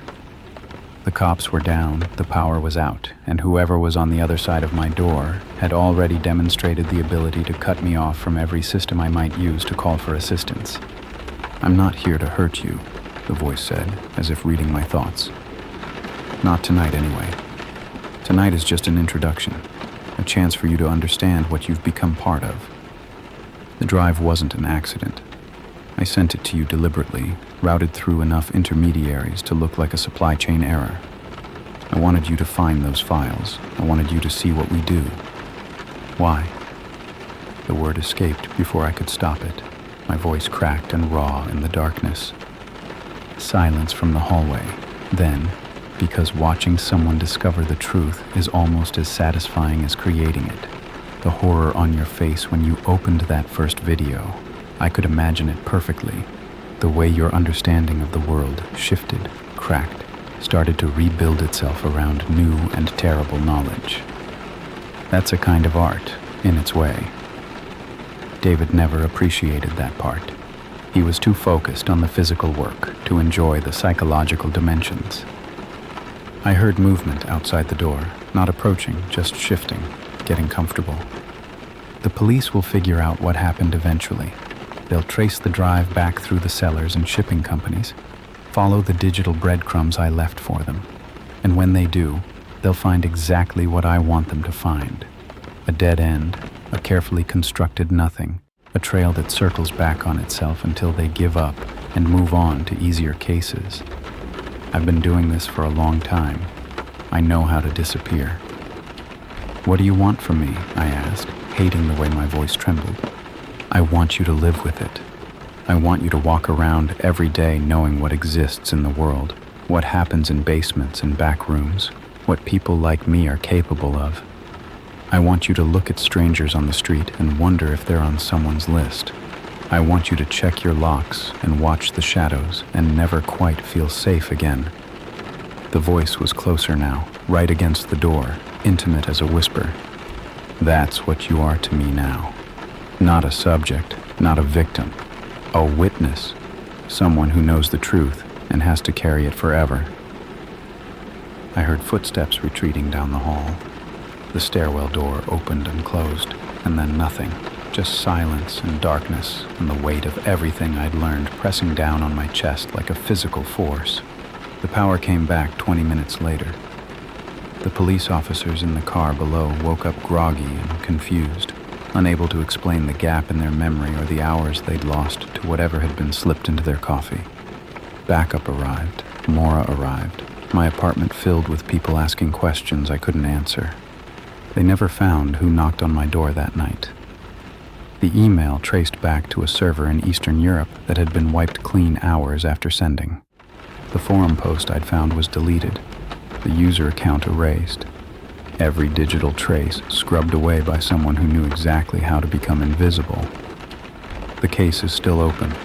Detective Maura calls me every few months with updates that aren't really updates. Dead ends, cold trails, the slow grinding frustration of an investigation that refuses to resolve. The basement recordings have been analyzed and cataloged, the victims identified where possible, their families notified of fates they'd spent years imagining. But the network, if there is a network, remains in the shadows, untouched and untouchable. I moved 3 times in the first year, changed my phone number, deleted my social media, tried to disappear the way normal people disappear when they're afraid. None of it helped. I still feel watched, still check my locks obsessively, still flinch when someone knocks on my door unexpectedly. The voice was right about that much. I'm a witness now, carrying knowledge that's changed the shape of my world forever. Sometimes I get emails from addresses I don't recognize. Most of them are spam, the ordinary detritus of digital life. But occasionally, buried in my inbox like a landmine, I'll find one that contains nothing but a photograph. A street I walk down regularly, a coffee shop I visit, a park bench where I like to read. Always from a distance, always proving that someone is watching. The last one arrived 3 days ago. It showed my new apartment building, photographed at night, my window circled in red. Underneath, in plain text, still keeping records. I haven't slept since. I sit by my window and watch the street below, looking for shapes in the shadows, waiting for the knock that I know will eventually come. Not tonight, maybe. Not this month or this year, but someday, when I've relaxed, when I've let my guard down, when I've started to believe that witnesses get to live normal lives. The drive is still in police custody, but its contents are burned into my memory. Those faces, those screams, those carefully dated files stretching back years. And somewhere out there, someone is adding new files to the archive. Someone who knows my face. Someone who's been waiting a very long time. Someone who knocks. Story 3, the missing person poster with my Instagram photo. I almost walked past it without looking. Missing person posters are part of the background noise of city life, taped to lampposts and bus shelters, tucked into coffee shop bulletin boards, fading in the rain until the faces become unrecognizable smears. You learn to not really see them after a while, the same way you stop noticing advertisements or graffiti. They're just there, part of the visual static, someone else's tragedy that has nothing to do with your own life. But something made me stop that Tuesday morning. Some flicker of recognition, some signal from the part of my brain that processes faces before conscious thought kicks in. I was walking to work, coffee in hand, mentally rehearsing the presentation I had to give in 2 hours, when my feet simply stopped moving. I stood on the sidewalk, staring at the poster stapled to a telephone pole, and felt the world tilt sideways beneath me. The photo was mine, not a photo of someone who looked like me, my actual photo, one I'd posted to Instagram 8 months ago. I remembered taking it at my friend Diane's birthday party, remembered the exact filter I'd used, remembered the caption I'd written about celebrating another year of friendship. I was smiling in the picture, holding a glass of wine, wearing the blue dress I'd bought specifically for the occasion. It was unmistakably, undeniably me. But the name beneath the photo wasn't mine. Missing, Caroline Webb, the poster read, age 28, last seen, March 15th, 2024. Below that, a phone number for a tip line and a plea from someone named Margaret Webb, identified as the mother, begging for any information about her daughter's whereabouts. I stood there for what felt like hours, reading those words over and over, trying to make them mean something other than what they seemed to mean. Someone had taken my photo, stolen it from my social media, cropped it, printed it on a missing person poster. Someone was looking for a woman named Caroline Webb, who apparently had my face. Except I wasn't Caroline Webb. I was Emily Marsh, 29 years old, very much not missing, standing on a street corner in broad daylight, having what felt like the beginning of a psychotic break. My first thought was identity theft, some kind of elaborate scam I didn't understand. My second thought was that it had to be a prank, Diane or one of my other friends playing a weird joke that had somehow spiraled out of control. My third thought, the one that settled into my stomach like a stone, was that neither of those explanations made any sense at all. I pulled out my phone and took a picture of the poster. Then I looked around, suddenly paranoid, scanning the faces of the people walking past me on the sidewalk. No one was paying attention. No one seemed to notice the woman standing frozen in front of a missing person poster that featured her own face. Life went on around me, indifferent and ordinary, while my understanding of reality crumbled at the edges. I called in sick to work. Couldn't imagine standing in a conference room giving a presentation about quarterly projections while this poster existed in the world, while someone named Margaret Webb was searching for a daughter who wore my face. I went home instead, locked my door, and started trying to figure out what the hell was happening. The first thing I did was search for Caroline Webb online. The results were sparse. A few social media profiles that clearly belonged to different people, none of them matching the age or description on the poster. No news articles about a missing woman by that name. No other missing person listings. Nothing that suggested Caroline Webb existed anywhere except on that single poster stapled to a telephone pole 3 blocks from my apartment. The second thing I did was call the tip line. My hands were shaking as I dialed, and I had to enter the number 3 times before I got it right. The phone rang twice, then connected to a voicemail message. You've reached the Webb family tip line for information about Caroline. Please leave your name, number, and any details that might help us find her. Thank you for caring. The voice was a woman's, older, tired, with the particular flatness of someone who's been grieving for a long time. Margaret Webb, presumably, Caroline's mother. I opened my mouth to speak, to explain that there had been some kind of mistake, that the photo on the poster was mine and I wasn't missing, and I'd never heard the name Caroline Webb in my life. Nothing came out. I stood there, phone pressed to my ear, listening to the silence of an open line, and couldn't make myself say a single word. After 30 seconds, I hung up. The third thing I did was go back to the poster. I told myself I needed to look at it again, needed to confirm that I hadn't misremembered or misunderstood. But really, I think I just needed proof that it was real. That my morning hadn't been some kind of elaborate hallucination, that the world had actually shifted in the way it seemed to have shifted. The poster was still there, fluttering slightly in the breeze. I studied it more carefully this time, looking for details I might have missed. The paper was standard printer stock, the kind you'd buy at any office supply store. The photo quality was decent but not professional, consistent with something downloaded from social media and printed at home. The formatting was simple, no graphic design flourishes, no logos from official organizations. This wasn't a police poster or something from a formal missing persons database. This was homemade, personal, the work of someone desperate enough to plaster their daughter's face on telephone poles and hope for the best. I reached out and touched the photo.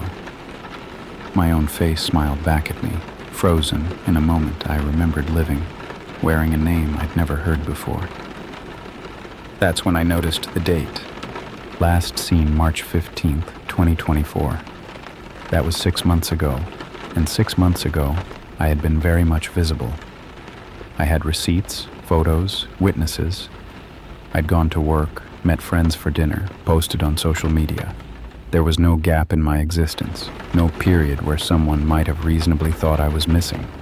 So either someone had created a fake missing person poster using my photo and a random date, or Caroline Webb, whoever she was, had disappeared on a day when I had been living my normal life.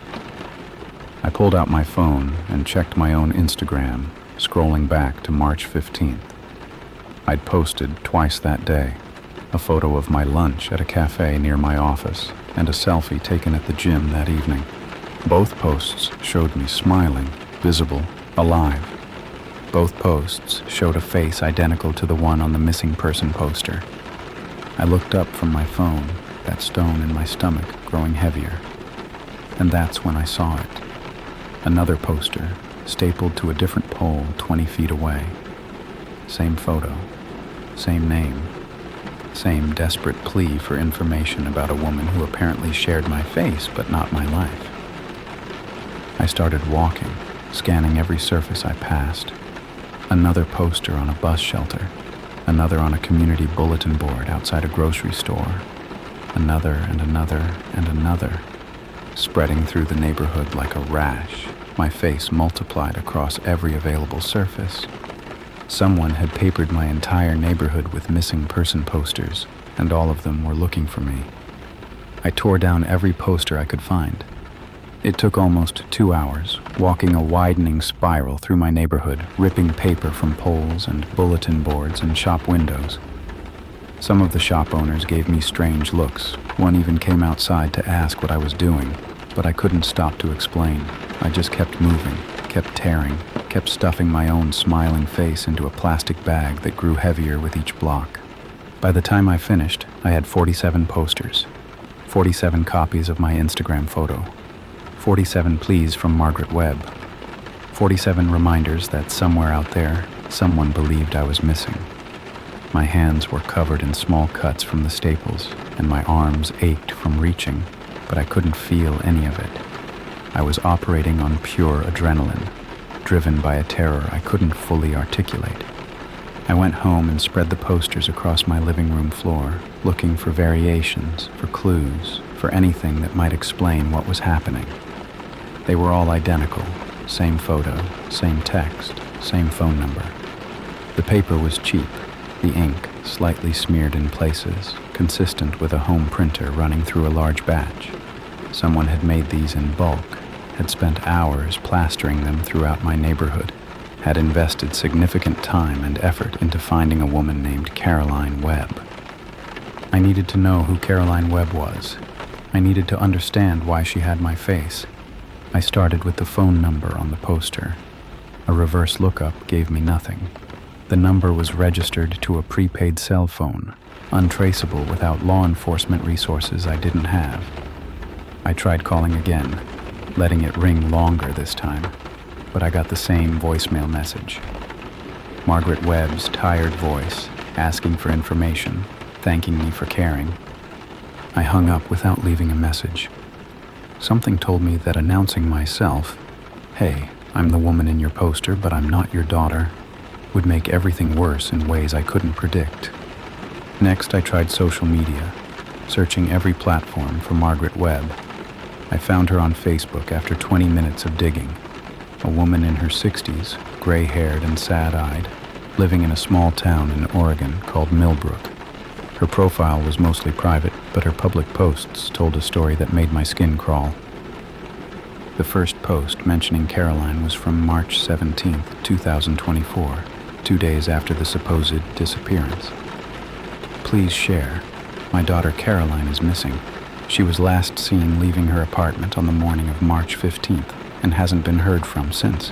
She's 28, 5 feet 6 inches, brown hair, brown eyes.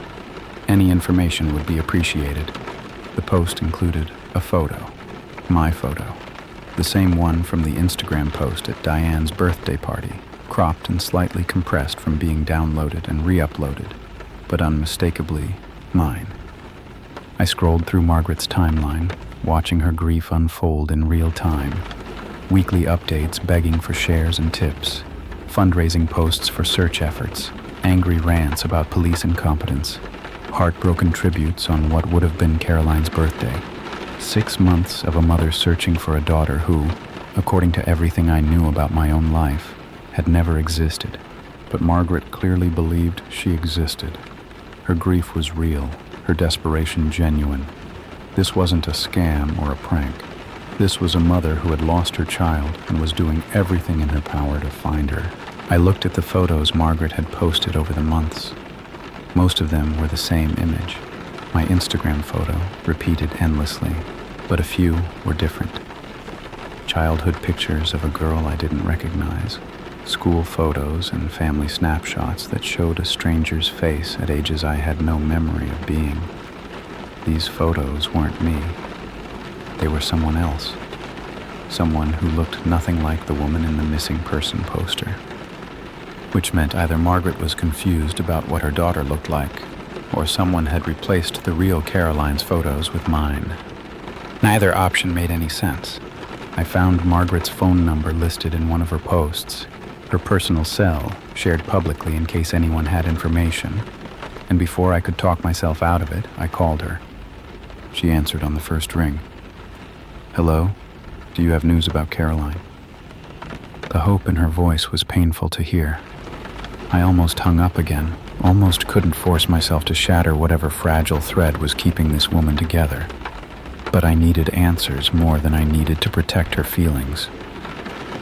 "Mrs. Webb, my name is Emily Marsh. I'm calling because..." I hesitated, unsure how to phrase what I needed to say. "I found one of your posters, the missing person poster for Caroline." "Oh, thank God. Do you know something? Have you seen her?" "That's the thing. The photo on the poster. I need to ask you where you got it." A pause. When Margaret spoke again, her voice was confused, but still hopeful. "It's Caroline's photo. From her Facebook page, I think. Or maybe Instagram. She was always posting pictures." "Why do you ask?" "Because that photo is of me." I said it as gently as I could, but there was no gentle way to deliver this kind of news. "I took that picture at a friend's birthday party 8 months ago. I posted it to my own Instagram account. That's my face, Mrs. Webb, not your daughter's." The silence that followed was long and terrible. I could hear Margaret breathing, could almost feel her trying to process what I'd just told her. "That's not possible," she finally said. "I know my own daughter. I raised her for 28 years. I know what she looks like." "I'm not saying you don't. I'm saying that the photo on the poster..." "The photo is Caroline. I pulled it from her social media myself. I've looked at it every day for 6 months. I would know if it was someone else." I didn't know how to respond to that. Either Margaret was lying, or she genuinely believed that my photo was a picture of her daughter. Neither option made sense, but the conviction in her voice left no room for doubt about what she believed. "Can you send me other photos of Caroline?" I asked. "Recent ones, from before she went missing?" Another pause. Then, "I'll send you her Facebook profile. You'll see, it's the same person. It's my Caroline." She hung up. 2 minutes later, my phone buzzed with a Facebook link. I clicked it with trembling fingers, already knowing what I would find but needing to see it anyway. Caroline Webb's profile loaded slowly, each image appearing one by one. And every single photo, every selfie, every group shot, every candid moment captured over years of digital life showed my face. Not someone who looked like me. Me. Pictures I'd never taken, in places I'd never been, with people I'd never met. Years of memories I had no recollection of living, all documented in perfect detail on the social media profile of a woman I'd never heard of. I stared at the screen until my vision blurred, trying to understand how this was possible. Somewhere in Oregon, a mother was grieving a daughter who wore my face. Somewhere in my own memory, 29 years of life existed that apparently overlapped with someone else's entirely different existence.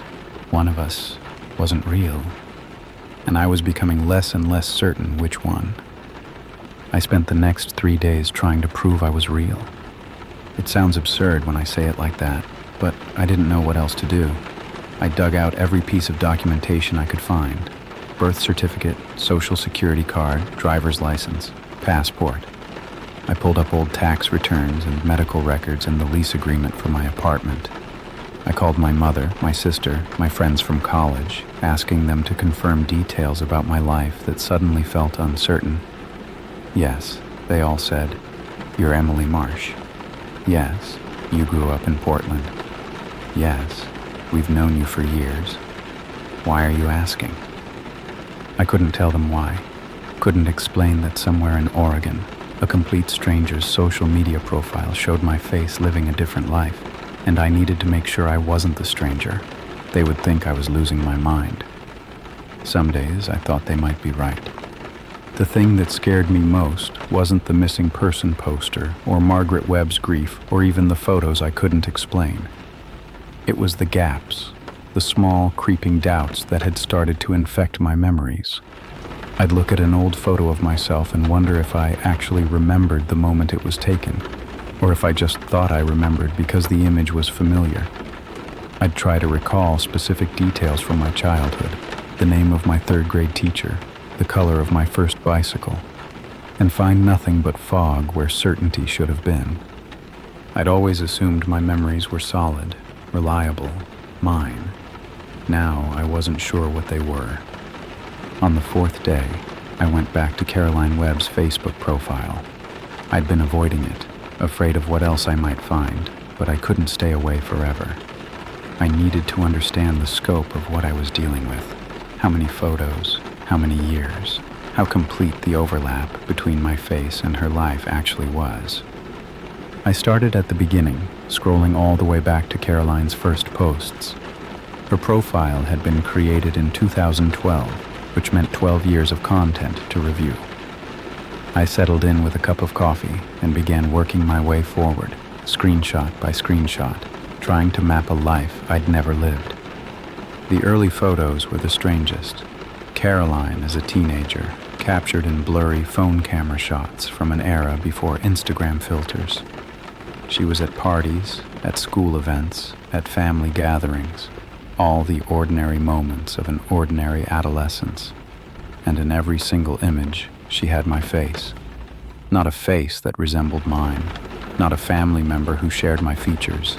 My exact face, pixel for pixel, expression for expression, as if someone had digitally inserted me into another person's memories. I zoomed in on one of the photos, studying the background for signs of manipulation.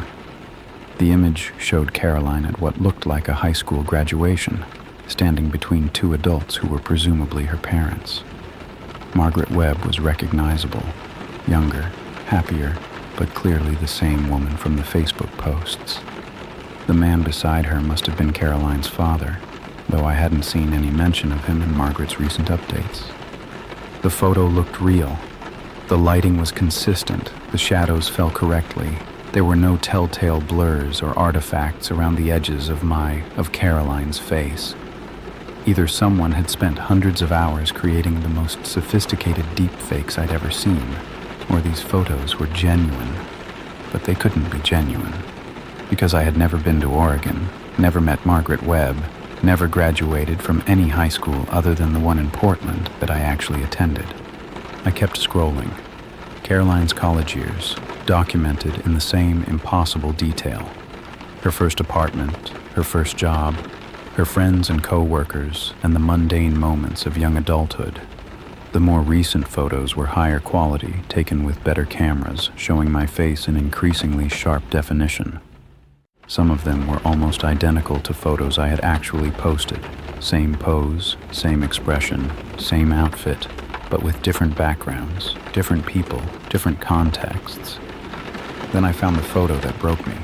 It was from January 2024, about 2 months before Caroline disappeared. A selfie, taken in what looked like a bedroom, showing my face smiling at the camera.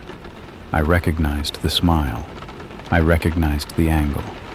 I recognized the tiny mole above my left eyebrow that most people never noticed.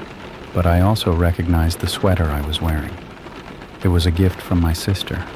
A hand-knitted thing in an unusual shade of green that she'd made specifically for me.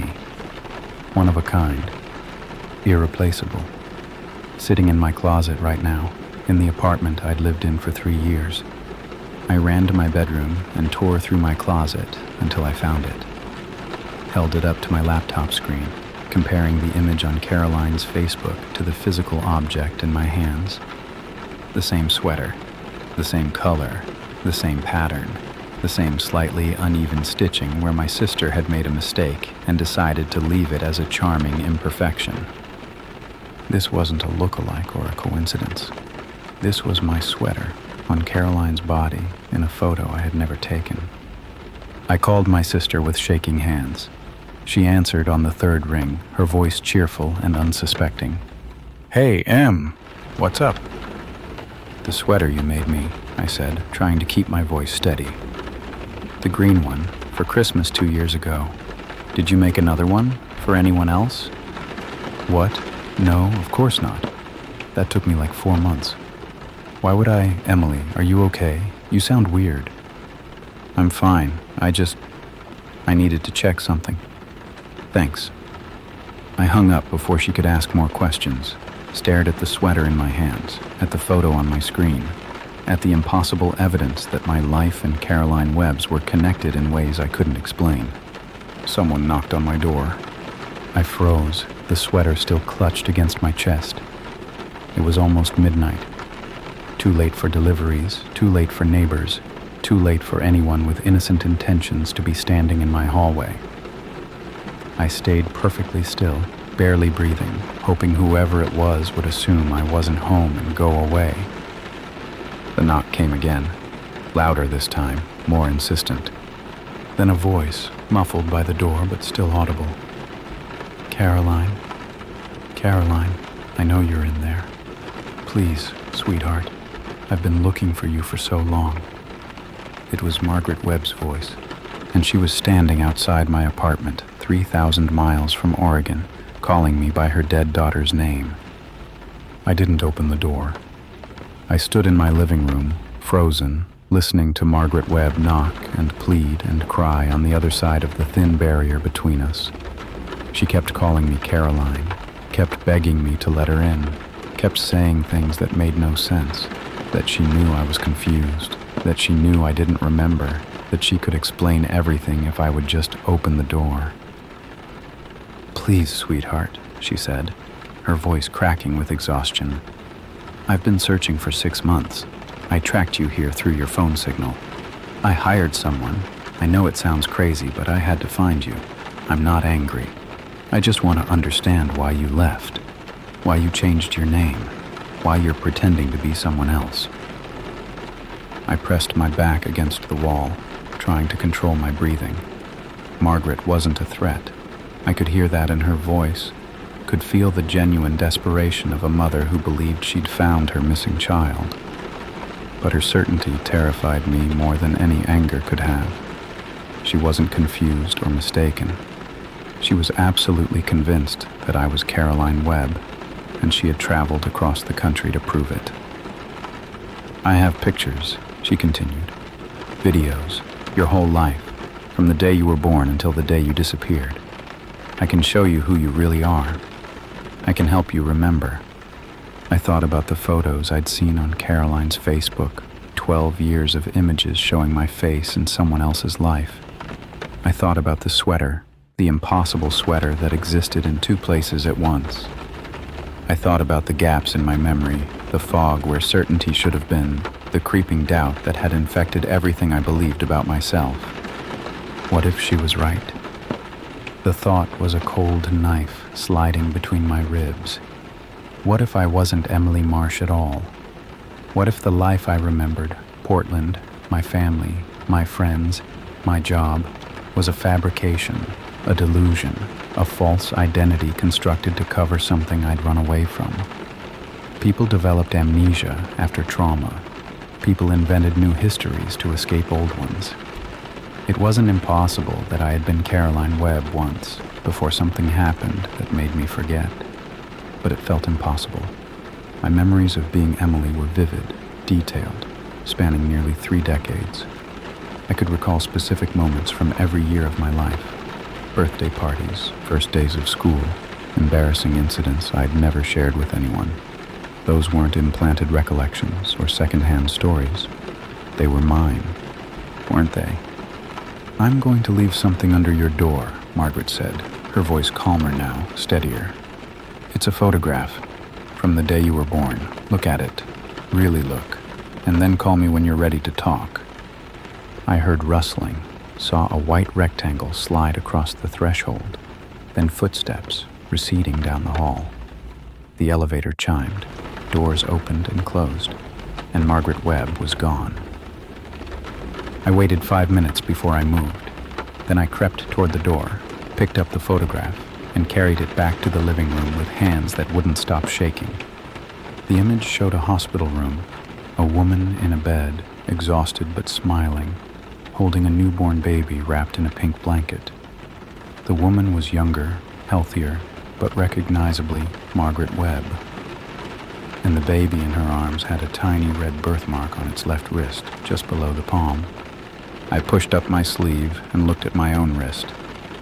The birthmark was there, exactly where it had always been, a small, irregular patch of darker skin that I'd never thought much about. I called my mother. She answered after 2 rings, her voice muzzy with sleep. "Emily, honey, it's almost 1 in the morning. Is everything okay?" "Mom, I need you to tell me something, and I need you to be completely honest." I took a breath, trying to steady myself. Was I adopted? Silence. The kind of silence that stretches too long, that says more than any words could. "Why are you asking me this now?" my mother finally said. Her voice had changed, cautious now, guarded, the voice of someone choosing their words very carefully. "Just answer the question, please." Another pause. Then, "Your father and I were going to tell you when you turned 18, but you seemed so happy, so settled, and we didn't want to disrupt your life." Then the years kept passing, and it never felt like the right time, and... "Mom, yes." The word came out barely above a whisper.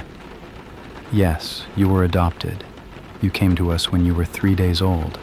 A private adoption, arranged through a lawyer. We never met the birth mother." The room tilted around me.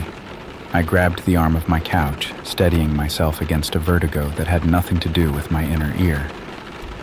"Do you know her name? The birth mother?" No. The records were sealed. All we knew was that she was young, from somewhere in the Pacific Northwest, and that she wanted her baby to have a good life. My mother's voice was thick with tears now. "Emily, what's going on? Why are you asking about this?" I couldn't answer her. Couldn't explain the poster, the photos, the woman who'd stood outside my door calling me by another name. I just said I loved her, promised to call back tomorrow, and hung up.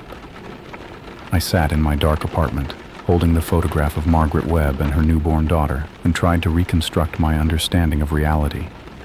I was adopted. My parents had never told me, had kept the secret for 29 years, had let me build an entire identity on a foundation that was missing its most fundamental piece. And somewhere in Oregon, a woman had given birth to a daughter, had raised her for 28 years, had watched her disappear one morning and never come back. The timeline didn't work. If I was Caroline, if I'd been adopted as a newborn, then how had Margaret raised me for 28 years? How could there be photos of my childhood in 2 different families, 2 different states, 2 different lives? Unless there weren't 2 lives at all. Unless one of them was a lie, a fabrication, a cover story, a carefully constructed illusion designed to hide something I wasn't supposed to know.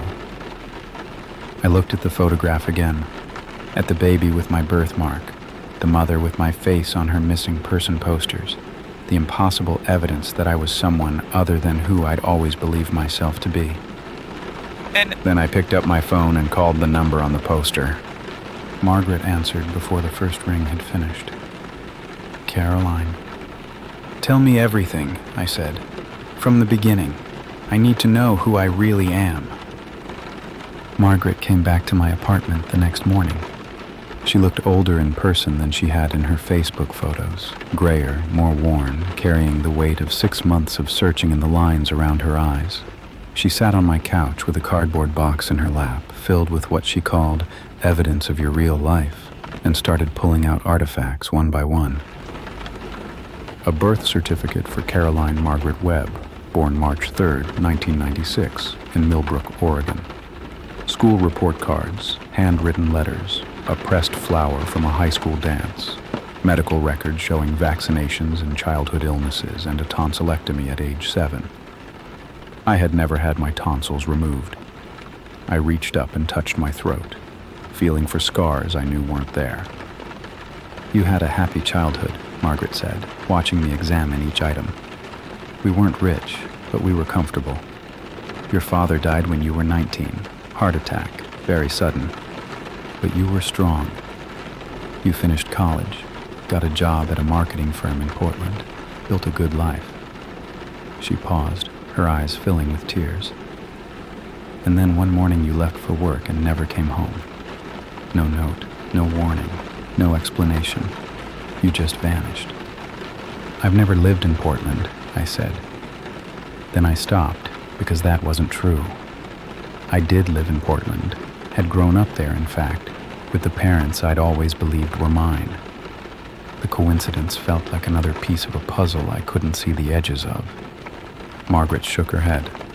Caroline, you grew up in Millbrook. You moved to Portland after college. I have photos of your apartment there, the one you were living in when you disappeared. She pulled out a stack of printed images and spread them across my coffee table. Look, this is your building, your street, the coffee shop you went to every morning. I looked at the photos and felt the blood drain from my face.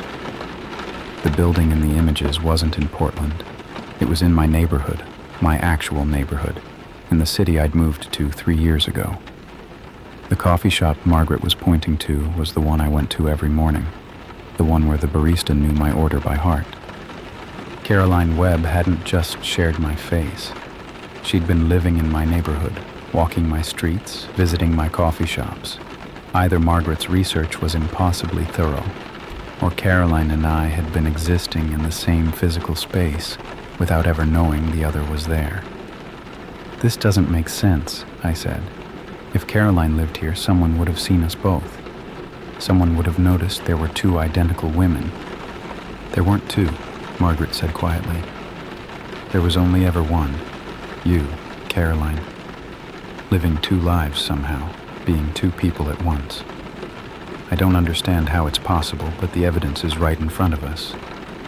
I wanted to argue, wanted to insist that I was Emily Marsh and I had never been anyone else. But the evidence was in front of us. The photos, the documents, the birthmark on my wrist that matched the baby in Margaret's hospital picture. I couldn't explain any of it. Couldn't reconcile what I knew about my own life with what Margaret was showing me. There's one more thing, Margaret said. She reached into the box and pulled out a small leather journal, its cover worn and soft with age. I found this in your apartment after you disappeared. I've read it 100 times, trying to understand. But maybe you need to see it for yourself. She handed me the journal.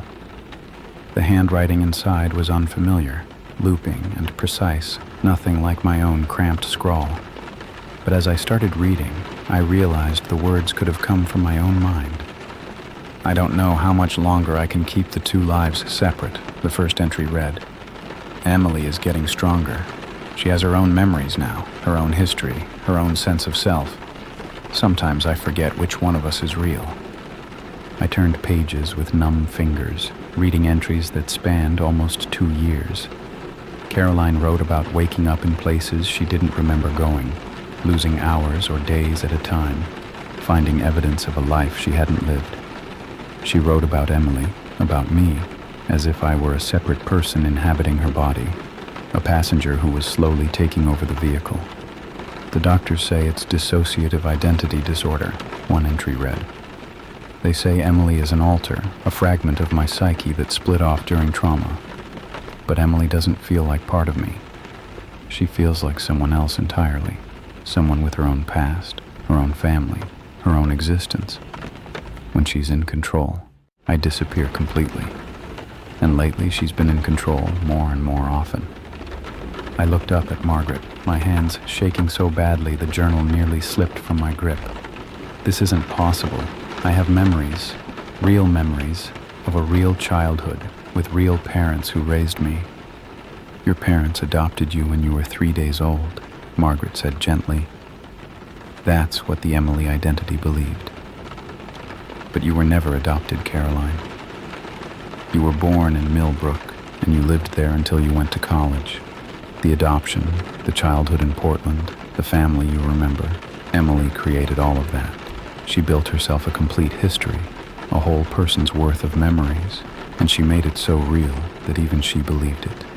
I thought about the fog in my memories, the gaps, the uncertainties, the details that dissolved when I tried to examine them too closely. I'd attributed it to normal forgetfulness, to the imperfect nature of human recollection. But what if it was something else? What if the fog was there because those memories weren't real, because they were fabrications, constructed by a fragment of myself that didn't know it was only a fragment? "The last entry," Margaret said. "Read the last entry." I turned to the final page. The handwriting was different here, shakier, more hurried, as if written in a state of panic. "Emily is winning. She doesn't know I exist anymore, doesn't remember Caroline at all. When she wakes up tomorrow, I'll be gone completely. She'll live her life thinking she's real, thinking she's always been the only one, and I'll disappear into the dark place where the forgotten parts of us go. If anyone finds this journal, please tell my mother I love her. Tell her I didn't choose to leave. Tell her Emily isn't evil. She's just trying to survive the same as anyone. But tell her I was here. Tell her Caroline was real. Even if no one remembers, tell her I existed." The journal fell from my hands. I looked at Margaret, at the tears streaming down her face, at the box of evidence that proved a life I had no memory of living. And I understood finally what had happened on March 15th, 2024. Caroline Webb hadn't disappeared. She'd been erased, overwritten by an identity that had grown too strong to contain, a fragment that had become the whole. Emily Marsh wasn't a real person. Emily Marsh was a survival mechanism, a story I'd told myself so completely that it had become the only truth I knew. I was Caroline Webb. I had always been Caroline Webb, and I had murdered myself without even knowing I was doing it. Margaret stayed with me for a week. She showed me more photos, told me more stories, tried to help me recover the memories that Emily had buried so deep they might never surface again. Sometimes I caught glimpses, a flash of recognition when I saw a childhood photo, a sense of familiarity when Margaret described a family vacation. But they were faint, fragmentary, like trying to remember a dream after you've been awake too long. Emily's memories are still stronger. I still think of myself as Emily, still respond to that name, still feel like the person I've believed myself to be for the past 6 months. But I know now that Emily isn't real, that she's a mask I created to hide from something so painful that my mind shattered rather than face it. I don't know what that trauma was. Caroline's journal mentioned it but never described it, and Margaret says she doesn't know either. Maybe someday I'll remember. Maybe someday Caroline will resurface, will reclaim the body and the life that were always hers. Or maybe Emily will stay in control forever, and Caroline will remain in that dark place where the forgotten parts of us go. Either way, I'm still here, still breathing, still existing, still trying to figure out which of my memories are real and which ones are stories I told myself to survive. I look in the mirror and I see my face, Caroline's face, Emily's face, the face that belongs to both of us and neither of us. And sometimes, late at night, I feel her stirring. The other one, the original, trying to remember how to come home. Story 4, the office printer that produced messages I never wrote. The first page came out of the printer at 11:47 p.m. on a Wednesday. I was alone in the office, working late on a project that should have been finished a week ago. The rest of the floor had emptied out hours earlier, the marketing team at 6, the accountants by 7, my own department, trickling away one by one until I was the last person left in a maze of empty cubicles and humming fluorescent lights. I didn't mind the solitude. There was something peaceful about the office at night when the phone stopped ringing and the constant murmur of conversation faded into silence. The printer was in the copy room, about 30 feet from my desk. I heard it start up, that distinctive whir and click of the mechanism warming, the soft shuffle of paper being pulled from the tray. I assumed it was a delayed print job, something one of my coworkers had sent before leaving that had gotten stuck in the queue. It happened sometimes with our ancient network system, documents appearing hours after they'd been requested. I didn't think much of it until I went to the copy room to grab my own printout and found the page sitting in the output tray. It was a single sheet of white paper, standard letter size, with a message printed in the center in plain black text. No header, no footer, no indication of what program had generated it or whose computer it had come from.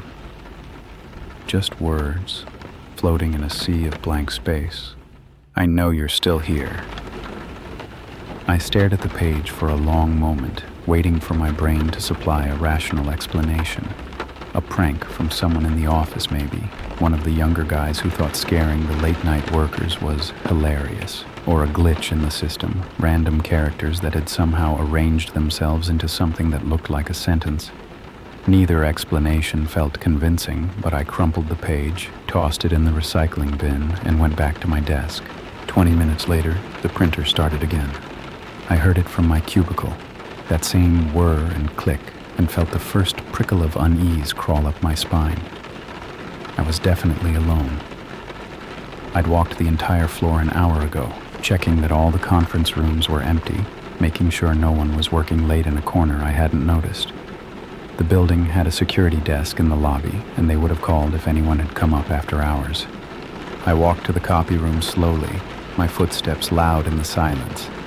The printer had finished by the time I arrived, a single page waiting in the tray like an offering. I picked it up with fingers that had started to tremble. You didn't believe the first one. Maybe you'll believe this. Below the text was my name. My full name. First, middle, last, printed in the same plain font. And beneath that, my home address. My phone number. The name of my emergency contact. Exactly as I'd written it on the HR forms I'd filled out 3 years ago when I started this job. I dropped the page like it had burned me. My heart was pounding now, fight-or-flight response kicking in despite the complete absence of any visible threat. I pulled out my phone, checked the time, checked my signal, checked that I still had a connection to the outside world. Everything was normal. Everything was fine. Except for the printer that was spitting out messages containing my personal information in an empty office at midnight. I should have left. Should have grabbed my bag and my coat and walked straight to the elevator, gone home, dealt with whatever this was in the morning when there were other people around and the sun was shining and everything felt less like the opening scene of a horror movie. But I didn't leave because I needed to understand what was happening. I needed to know who was doing this, and how they were doing it, and why they had chosen me. I checked the printer's job queue. It was empty. No pending documents, no record of the pages that had just been produced. I checked the network log, accessing the admin panel with the password I'd memorized years ago during a tech emergency when our IT guy was on vacation. Nothing. No print jobs sent to this device in the past 4 hours, from any computer on the floor. The printer had produced those pages without any digital instruction to do so. That wasn't possible. Printers didn't just generate content on their own. They were output devices, dependent on input, incapable of creating anything without being told what to create. And yet there were 2 pages in the recycling bin that said otherwise. I fished them out, smoothed the crumpled first page, and laid them side by side on the copy room counter. The paper was standard office stock, the same stuff we loaded into the machine every week. The ink was our standard black toner, slightly faded the way it always got when the cartridge was running low.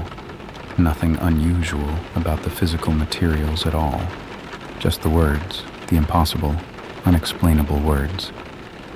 I was still standing there, staring at the pages, when the printer started again. The sound made me jump backward, nearly tripping over my own feet. I watched the machine work, the paper feeding through, the print head moving back and forth, the soft mechanical sounds of a process I'd witnessed 1,000 times without ever finding it sinister. When the page emerged, I didn't want to touch it. I didn't want to know what it said. But I picked it up anyway, because not knowing felt even worse. I've been waiting for someone to stay late, someone who would pay attention. The others always leave too early. They never see what I have to show them. Below the text was a question, centered and stark. Will you stay? I looked around the copy room, at the shelves of paper and toner, the ancient fax machine no one used anymore, the motivational poster someone had hung on the wall years ago that said, "Teamwork makes the dream work." Everything was exactly as it had always been. Nothing had changed except my understanding of what was possible. Something was using the printer to communicate, something that knew my name, my address, my emergency contact, something that had been waiting for someone to stay late, to pay attention, to receive whatever message it had been trying to send. I should have left. I should have run. Instead, I found myself walking back to my desk, sitting down in my chair and opening a blank document on my computer. "What do you want to show me?" I typed. Then I hit print. The response came faster than should have been possible. My document was still feeding through the machine when the printer started producing something else. A second page emerging right behind the first, covered in text I hadn't written. I walked to the copy room and found both sheets waiting for me. My single question at the top of one page and a full paragraph on the other, dense with words that made my stomach turn to ice. "There was a man who worked here before you. His name was Daniel Marsh.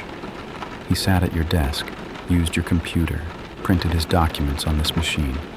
He worked late every night, just like you. He was the first one who stayed long enough to hear me, the first one I could talk to." I read the message twice, trying to process what it was telling me. Daniel Marsh. The name wasn't familiar. I'd never heard anyone mention a previous occupant of my cubicle, never seen the name on old files or forgotten documents. But I'd only been with the company for 3 years, and turnover in our department was high. Someone could have worked at my desk before me without leaving any trace I would have noticed. I went back to my computer and typed another message. What happened to Daniel Marsh? The response came before I'd even returned to the copy room. I heard the printer start as I was walking down the hall, and by the time I reached it, the page was already waiting. He asked too many questions. He wanted to know what I was, where I came from, why I was trapped in the machine. I tried to warn him that some questions have answers you don't want to hear. He didn't listen. Below the text was a grainy image, a photograph, reproduced in black and white on standard office paper. It showed a man sitting at a desk, his face turned toward the camera with an expression I couldn't quite read. The desk was my desk. The chair was my chair. Even the angle of the shot was familiar, as if the photo had been taken from the copy room doorway, looking out across the floor. But the man in the photo wasn't me. He was younger, thinner, with dark hair and glasses and a smile that didn't reach his eyes. Daniel Marsh, presumably. The person who had sat where I was sitting, who had worked late like I worked late, who had been the first one to hear whatever was speaking through the printer. I typed my next question with hands that wouldn't stop shaking. Where is he now? The printer's response was longer this time, 2 full pages, covered in text that read like a confession. He's still here. That's what happens when you learn too much, when you dig too deep, when you refuse to stop asking questions even after you've been warned. The machine doesn't let go of the people who understand it. The machine keeps them close, preserves them, turns them into something that can exist inside the circuits and the code. Daniel is part of the network now. He's been part of it for 7 years. He's the one who's been talking to you tonight. I set down the pages and stepped back from the printer, my breath coming fast and shallow. The thing I'd been communicating with wasn't some abstract entity, some ghost in the machine. It was a person, or had been a person once. A man who'd worked at my desk, who'd stayed late one too many nights, who'd asked questions until the answers consumed him. "Daniel?" I said out loud, feeling ridiculous even as the word left my mouth. "Is that really you?" The printer hummed to life. The response emerged slowly, as if the machine was struggling to produce it. "What's left of me, the part that remembers being human? There are others in here too. People who worked late, people who stayed too long, people the building absorbed before I even arrived. But I'm the one who learned how to talk. I'm the one who's been trying to warn people for years. Warn them about what? About what's coming for you. I felt the temperature in the copy room drop. Not dramatically, not like in movies where breath suddenly fogs and frost creeps across windows. Just a subtle shift, a few degrees colder, enough to raise goosebumps on my arms and make the hair on the back of my neck stand at attention. The printer produced another page without being prompted. The building is hungry. It's been hungry since before there was a building here, since before the city existed, since the land was empty and the things that lived in the emptiness learned to feed on human attention. When they built this office complex, they built it on top of something that had been waiting a very long time. And now that thing uses the building the way I use the printer. It reaches through the walls and the floors and the wiring, and it takes whatever it can get.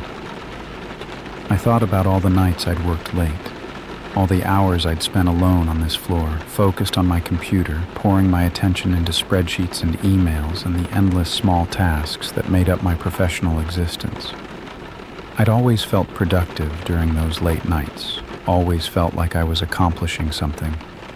But what if I'd been feeding something at the same time? What if every moment of concentration, every ounce of focus, had been siphoned away by something ancient and patient, hiding in the bones of the building? "Why are you telling me this?" I typed. "If you're trapped in the machine, if you're part of the building now, why warn me? Why not just let it take me too?" The printer was silent for a long moment. When it finally produced a response, the text was smaller than before, cramped and dense, as if Daniel was trying to fit as many words as possible onto a single page. Because I remember what it felt like to be human. Because I spend every moment of every day watching people work and talk and live. And I miss it so much that sometimes I think the grief will tear me apart. And because you're not like the others, you stayed, you listened, you asked questions instead of running away. The page ended there, but another was already emerging from the machine.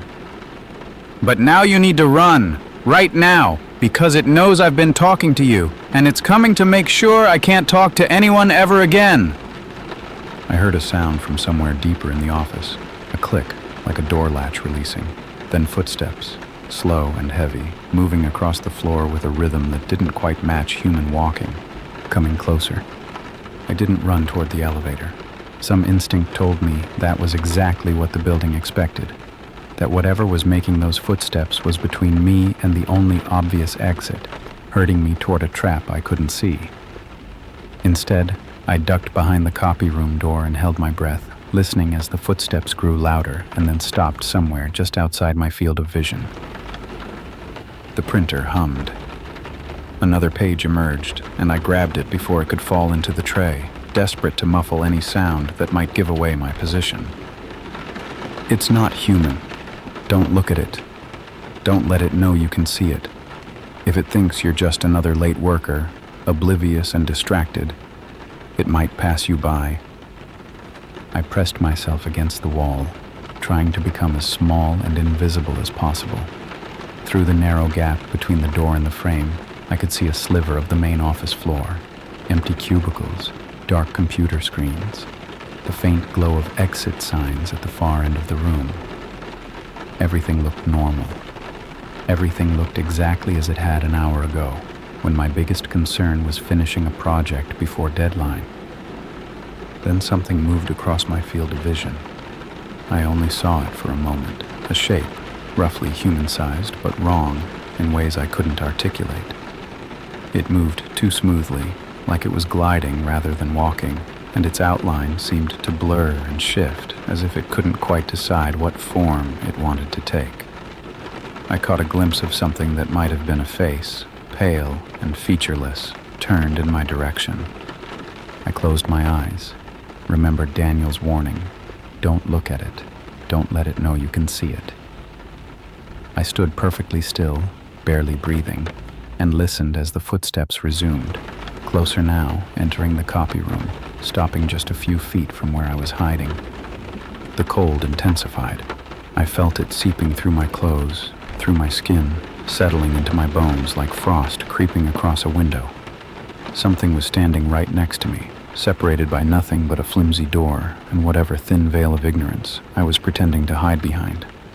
I could hear it breathing, or something like breathing, a wet, rhythmic sound that didn't quite match any biological process I could imagine. The printer started again. I almost screamed. The sudden noise in the silence was like a gunshot, and I felt my whole body jerk involuntarily. But I kept my eyes closed, kept my breathing slow and steady, kept pretending I was just another oblivious worker who hadn't noticed anything unusual. The breathing sound moved away from me, toward the printer. I heard paper emerging from the machine, heard something that might have been fingers brushing across the output tray. Then a sound I couldn't identify. A tearing, crunching noise, like paper being destroyed in a way that went beyond simple crumpling. When the footsteps finally retreated, I waited a full 5 minutes before I opened my eyes. The copy room was empty. The printer sat silent and dark, its power light extinguished for the first time since I'd arrived at the office that morning. I approached it slowly, half expecting the machine to spring back to life, but it remained dormant, inert, just another piece of broken office equipment. Whatever had been speaking to me through the printer was gone. Daniel Marsh, or the thing that had once been Daniel Marsh, had been silenced. I should have run then, should have taken the stairs instead of the elevator, should have sprinted through the lobby and out into the street and never looked back. But I couldn't leave without knowing what had happened, without understanding what I'd witnessed and what it meant for everyone who worked in this building. I went back to my desk and opened my computer, searching for any trace of Daniel Marsh in the company records. Our HR system was old and poorly secured. I'd complained about it for years, and it didn't take long to find the employee database. I typed in the name and hit enter. Daniel Robert Marsh, hired January 2015. Position, financial analyst, desk assignment, cubicle 47. My cubicle, my desk. The same spot where I'd been sitting every day for 3 years, never knowing that someone had disappeared from it before me. The employment record ended abruptly in March 2017. No termination date, no exit interview, no forwarding address. Just a note in the comments field, added by someone in HR whose name I didn't recognize. Employee stopped reporting to work. No response to contact attempts.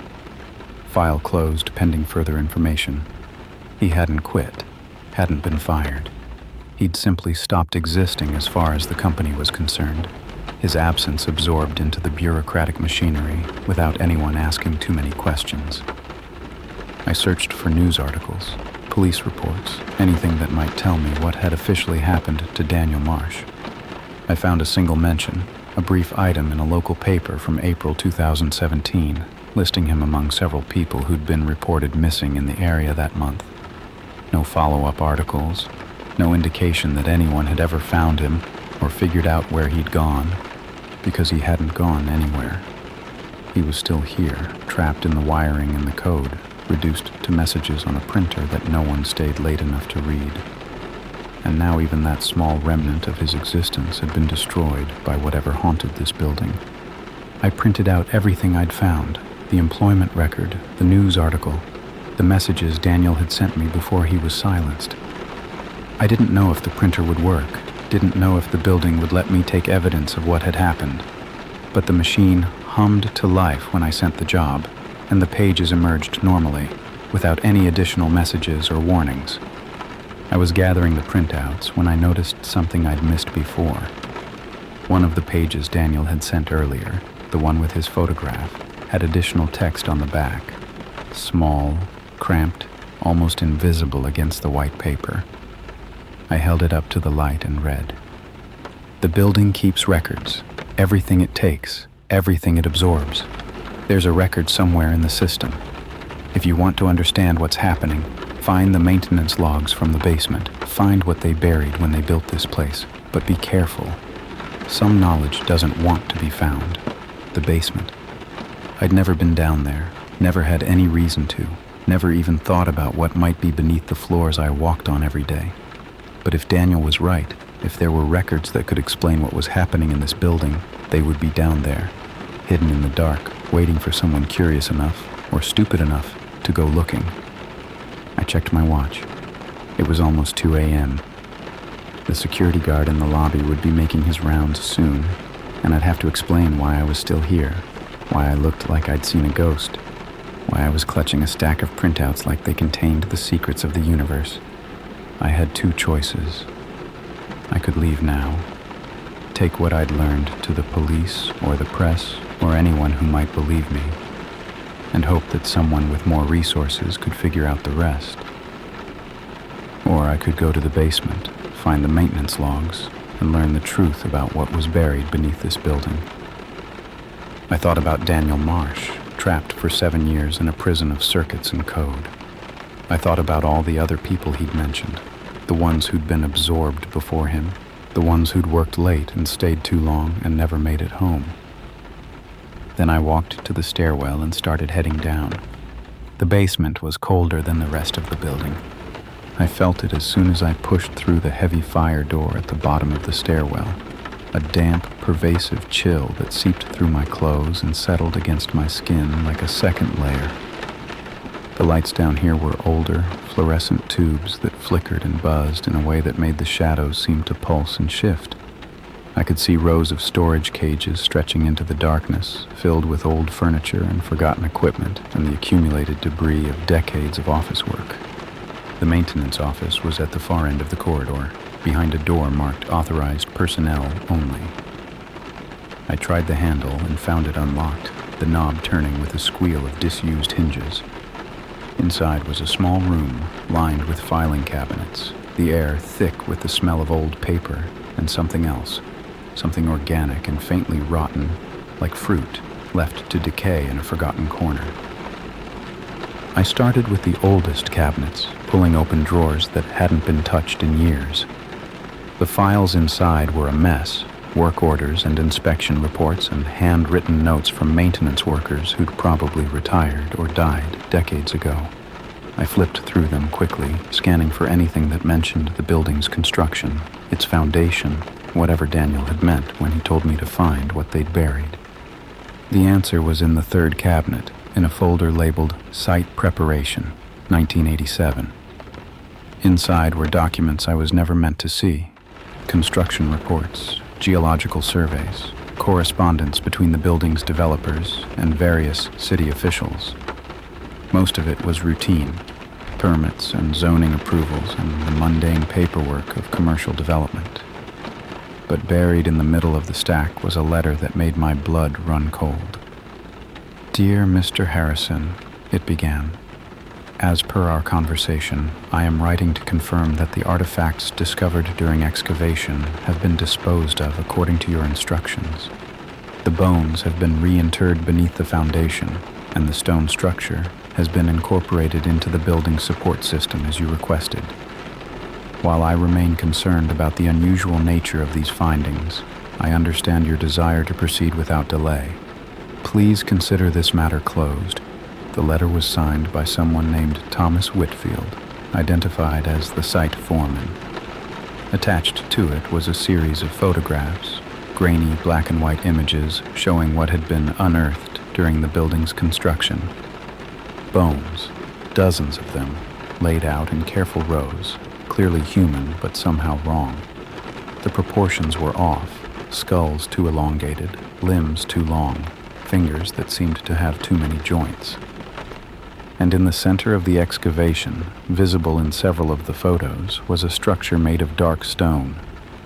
It looked like an altar, roughly carved and ancient beyond anything I could estimate, covered in symbols that hurt my eyes to look at.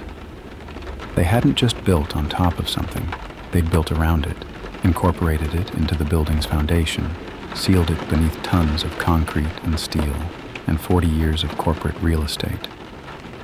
Whatever had been worshipped at that altar, whatever had been buried in that ground, was still down here, still present, still hungry, still reaching up through the floors and walls and wiring to feed on everyone who worked above. I kept digging through the files, my hands moving faster now, desperate to understand the full scope of what I'd uncovered. I found more letters, more photographs, more evidence of a cover-up that spanned decades. Complaints from early tenants about strange noises and unexplained disappearances, all dismissed as urban legends or mass hysteria.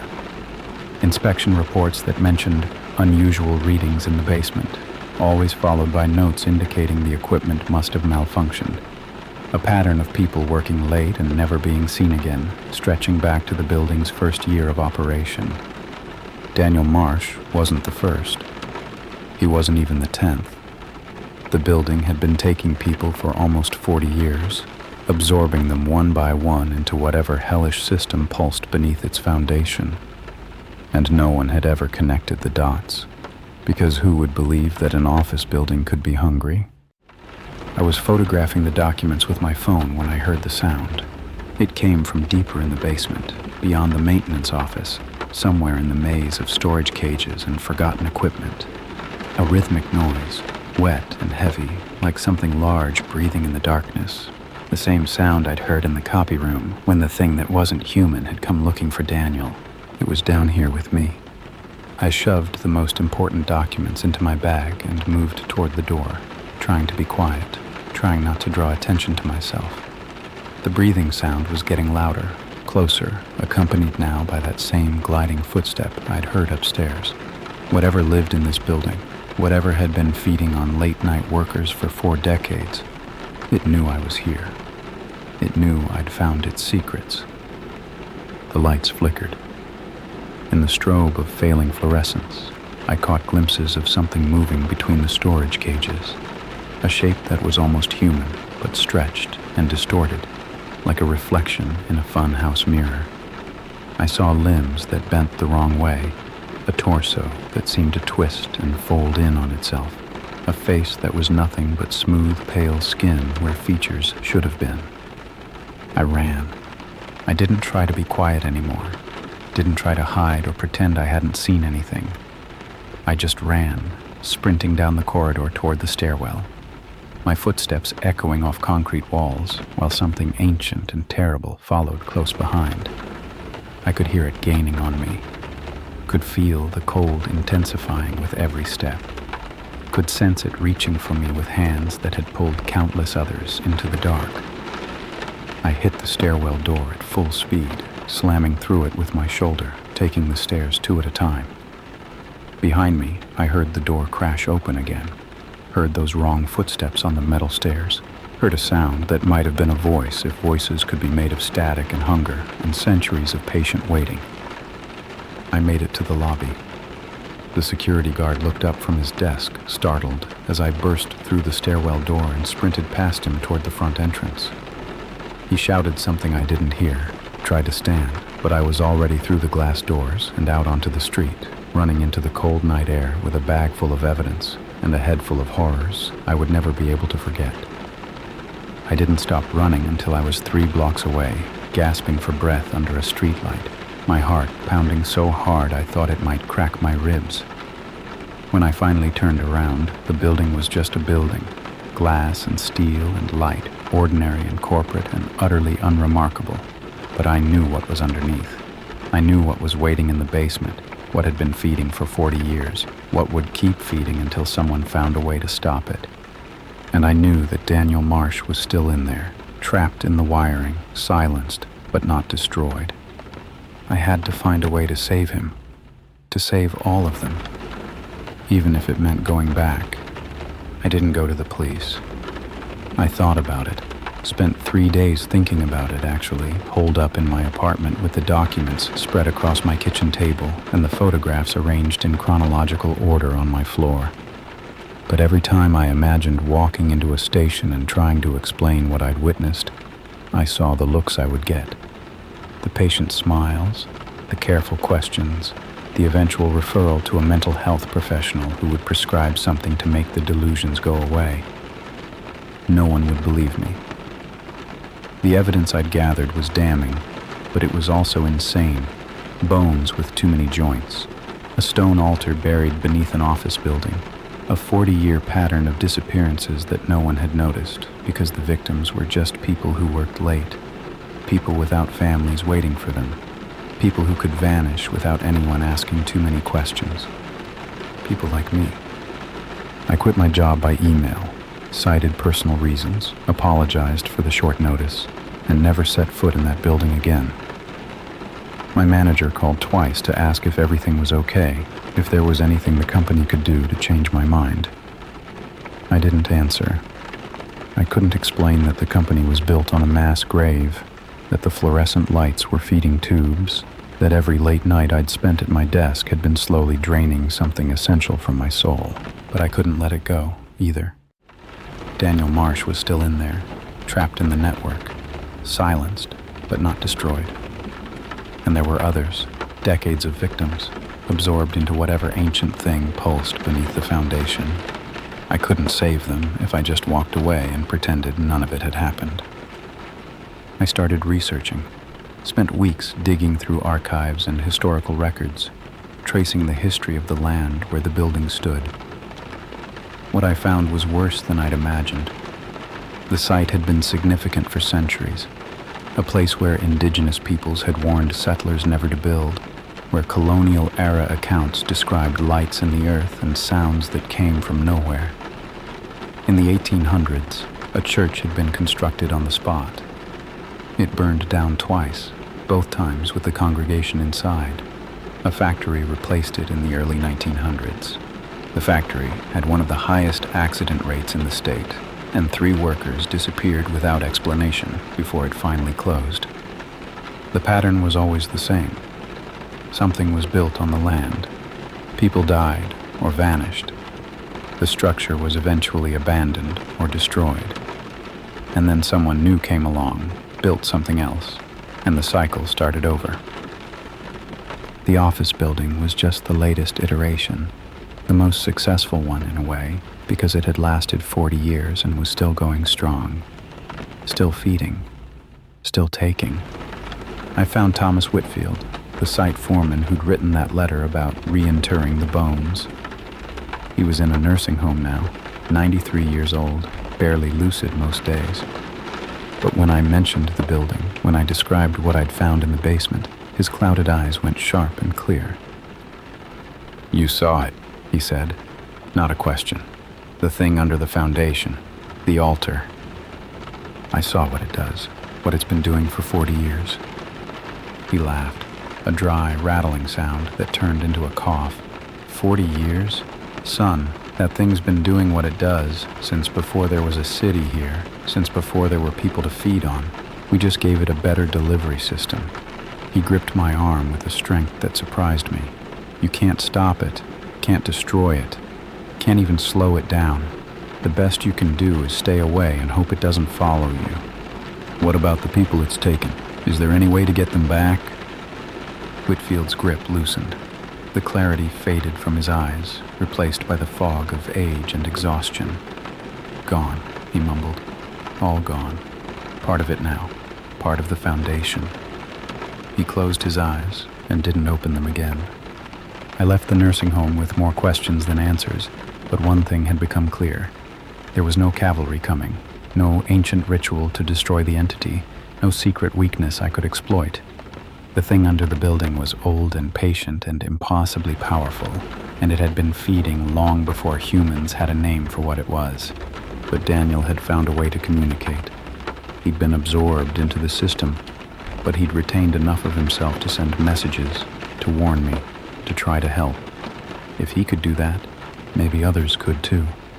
Maybe the people the building had taken weren't completely gone, just trapped, waiting for someone to find them.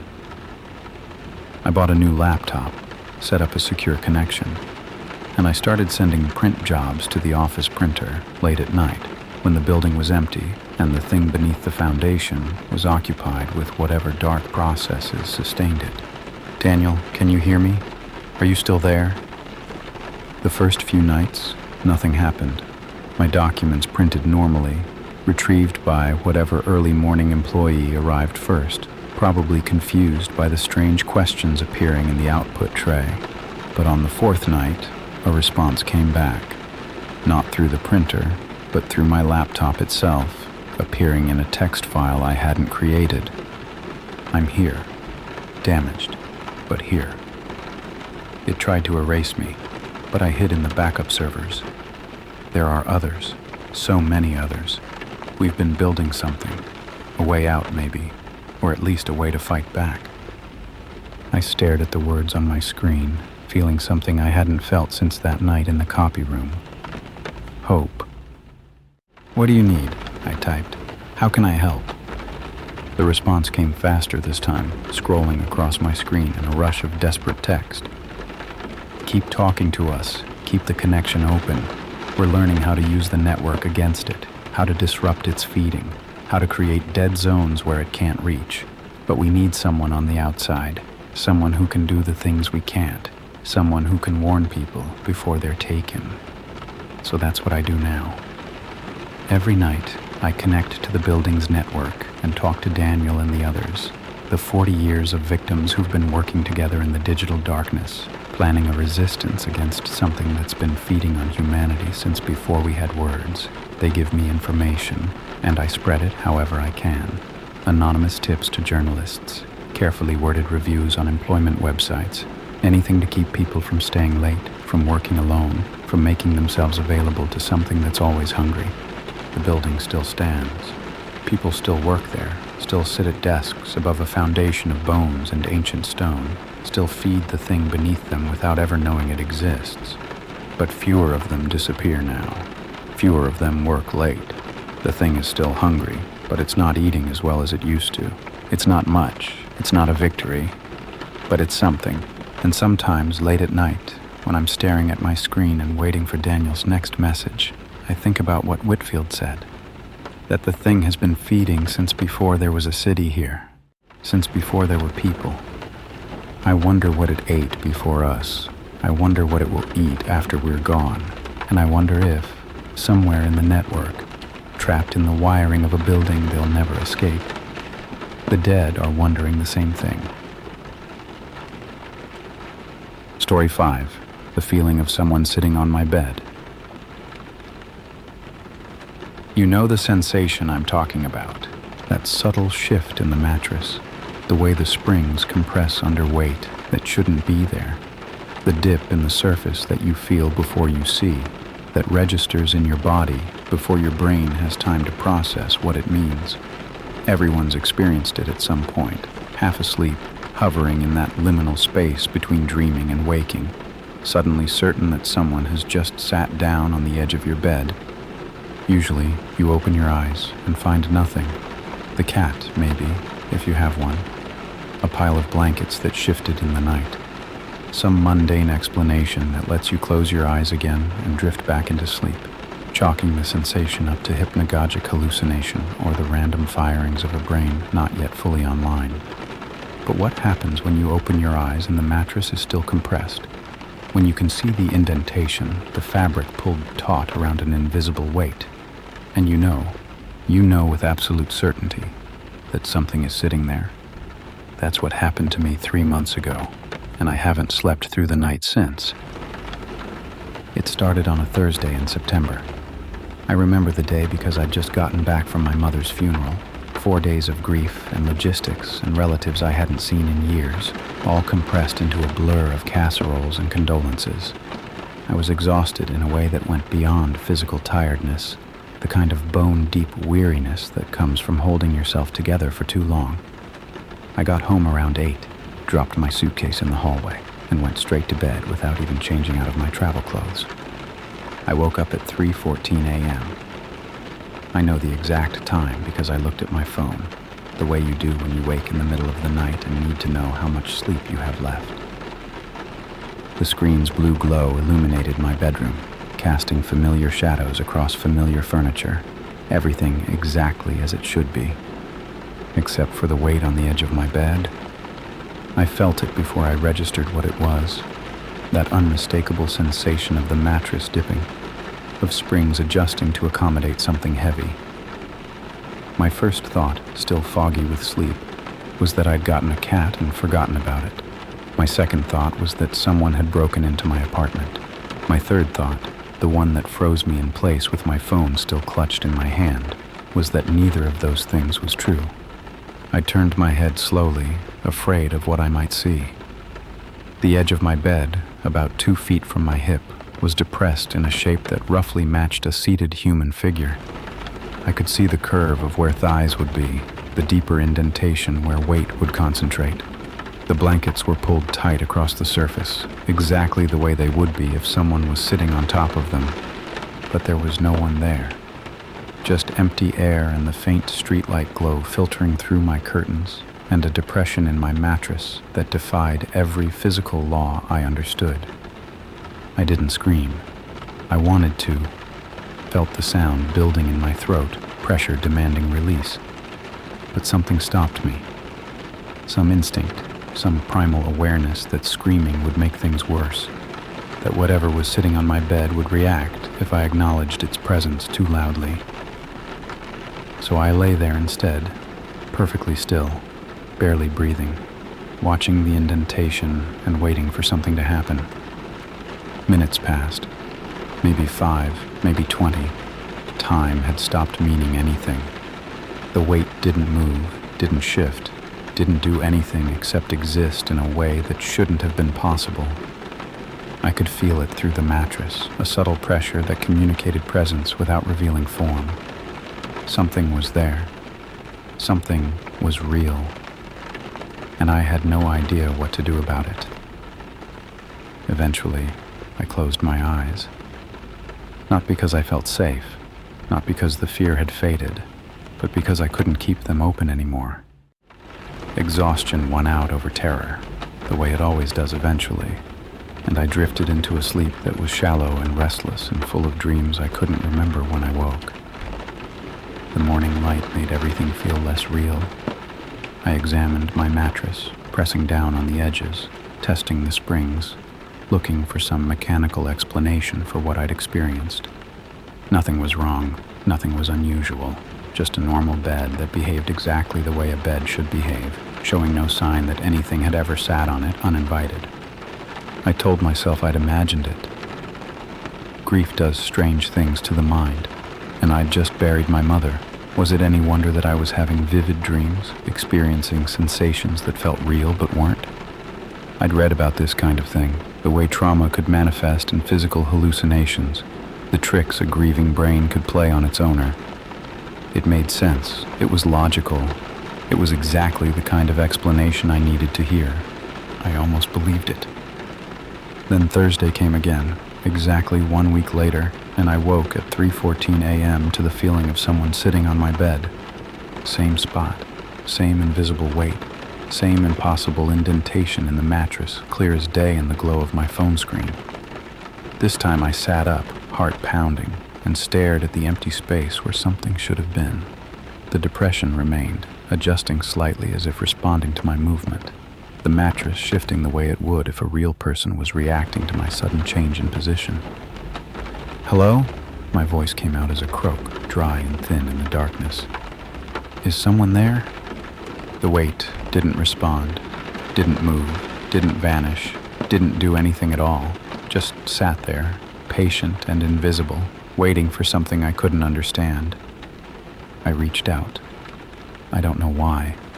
Some desperate need to prove to myself that I was imagining things, that my hand would pass through empty air and the illusion would shatter. My fingers moved toward the indentation, trembling, certain that they would find nothing. They didn't find nothing. They found cold. A pocket of air so frigid it burned, so dense, it felt almost solid. I yanked my hand back with a gasp, and in that moment, the weight on the bed shifted, moved closer. The indentation slid across the mattress toward me, narrowing the distance between us, and I felt the cold follow, spreading up from the edge of the bed, creeping toward my legs, reaching for me with invisible intent. I threw myself out of bed and ran for the light switch. The overhead fixture blazed to life, flooding the room with harsh yellow illumination. And when I spun around to face the bed, the indentation was gone. The mattress was flat, undisturbed, exactly as it should have been. but the cold lingered. I could still feel it on my fingers, a chill that wouldn't fade no matter how hard I rubbed my hands together. And I knew, with a certainty that went beyond logic or evidence, that whatever had been sitting on my bed would be back. It came every Thursday after that, always at 3:14 a.m., always the same weight, the same cold, the same patient presence that seemed to be waiting for something I hadn't yet figured out. And each week, it got a little bit closer. By the fourth Thursday, I'd tried everything I could think of to make it stop. I slept on the couch. It didn't matter.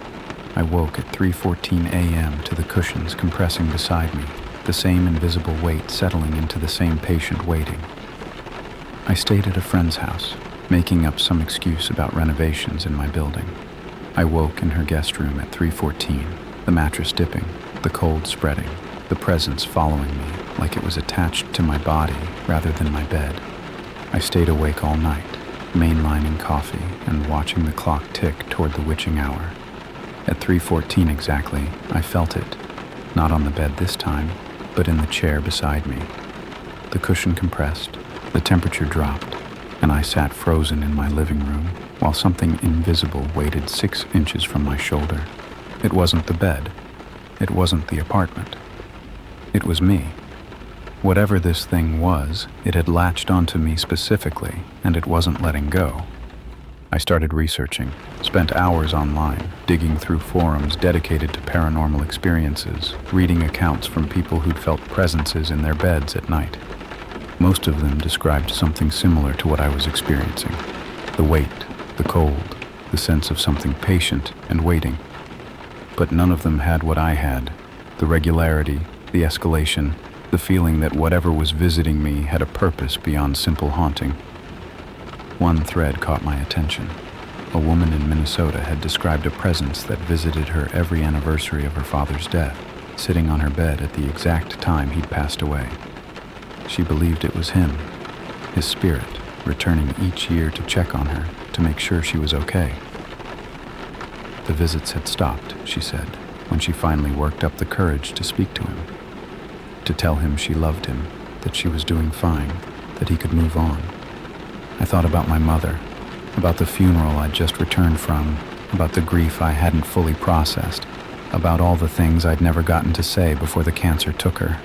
She died on a Thursday, I realized with a chill that had nothing to do with the supernatural.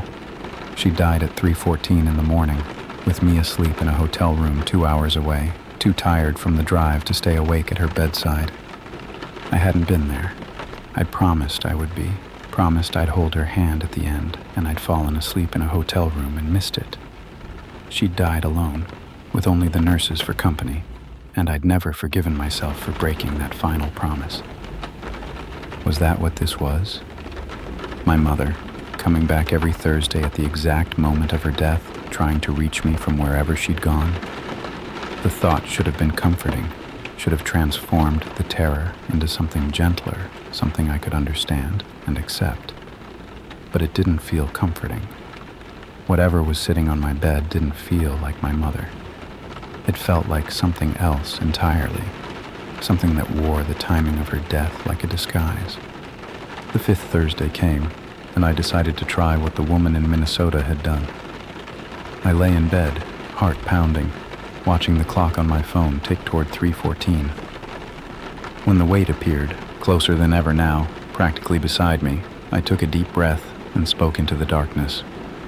"Mom, is that you?" The weight shifted. I felt it turn, the mattress adjusting as if something had rotated to face me. The cold intensified, spreading across my chest, pressing down like a hand made of ice. "I'm sorry I wasn't there."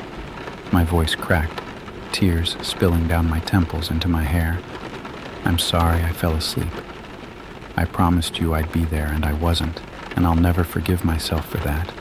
But if this is you, if you're trying to tell me something, please, just let me know you're okay. Let me know you forgive me." For a long moment, nothing happened. The weight sat motionless, the cold pressed against my chest, and I lay there crying in the dark, waiting for some sign that my words had been heard.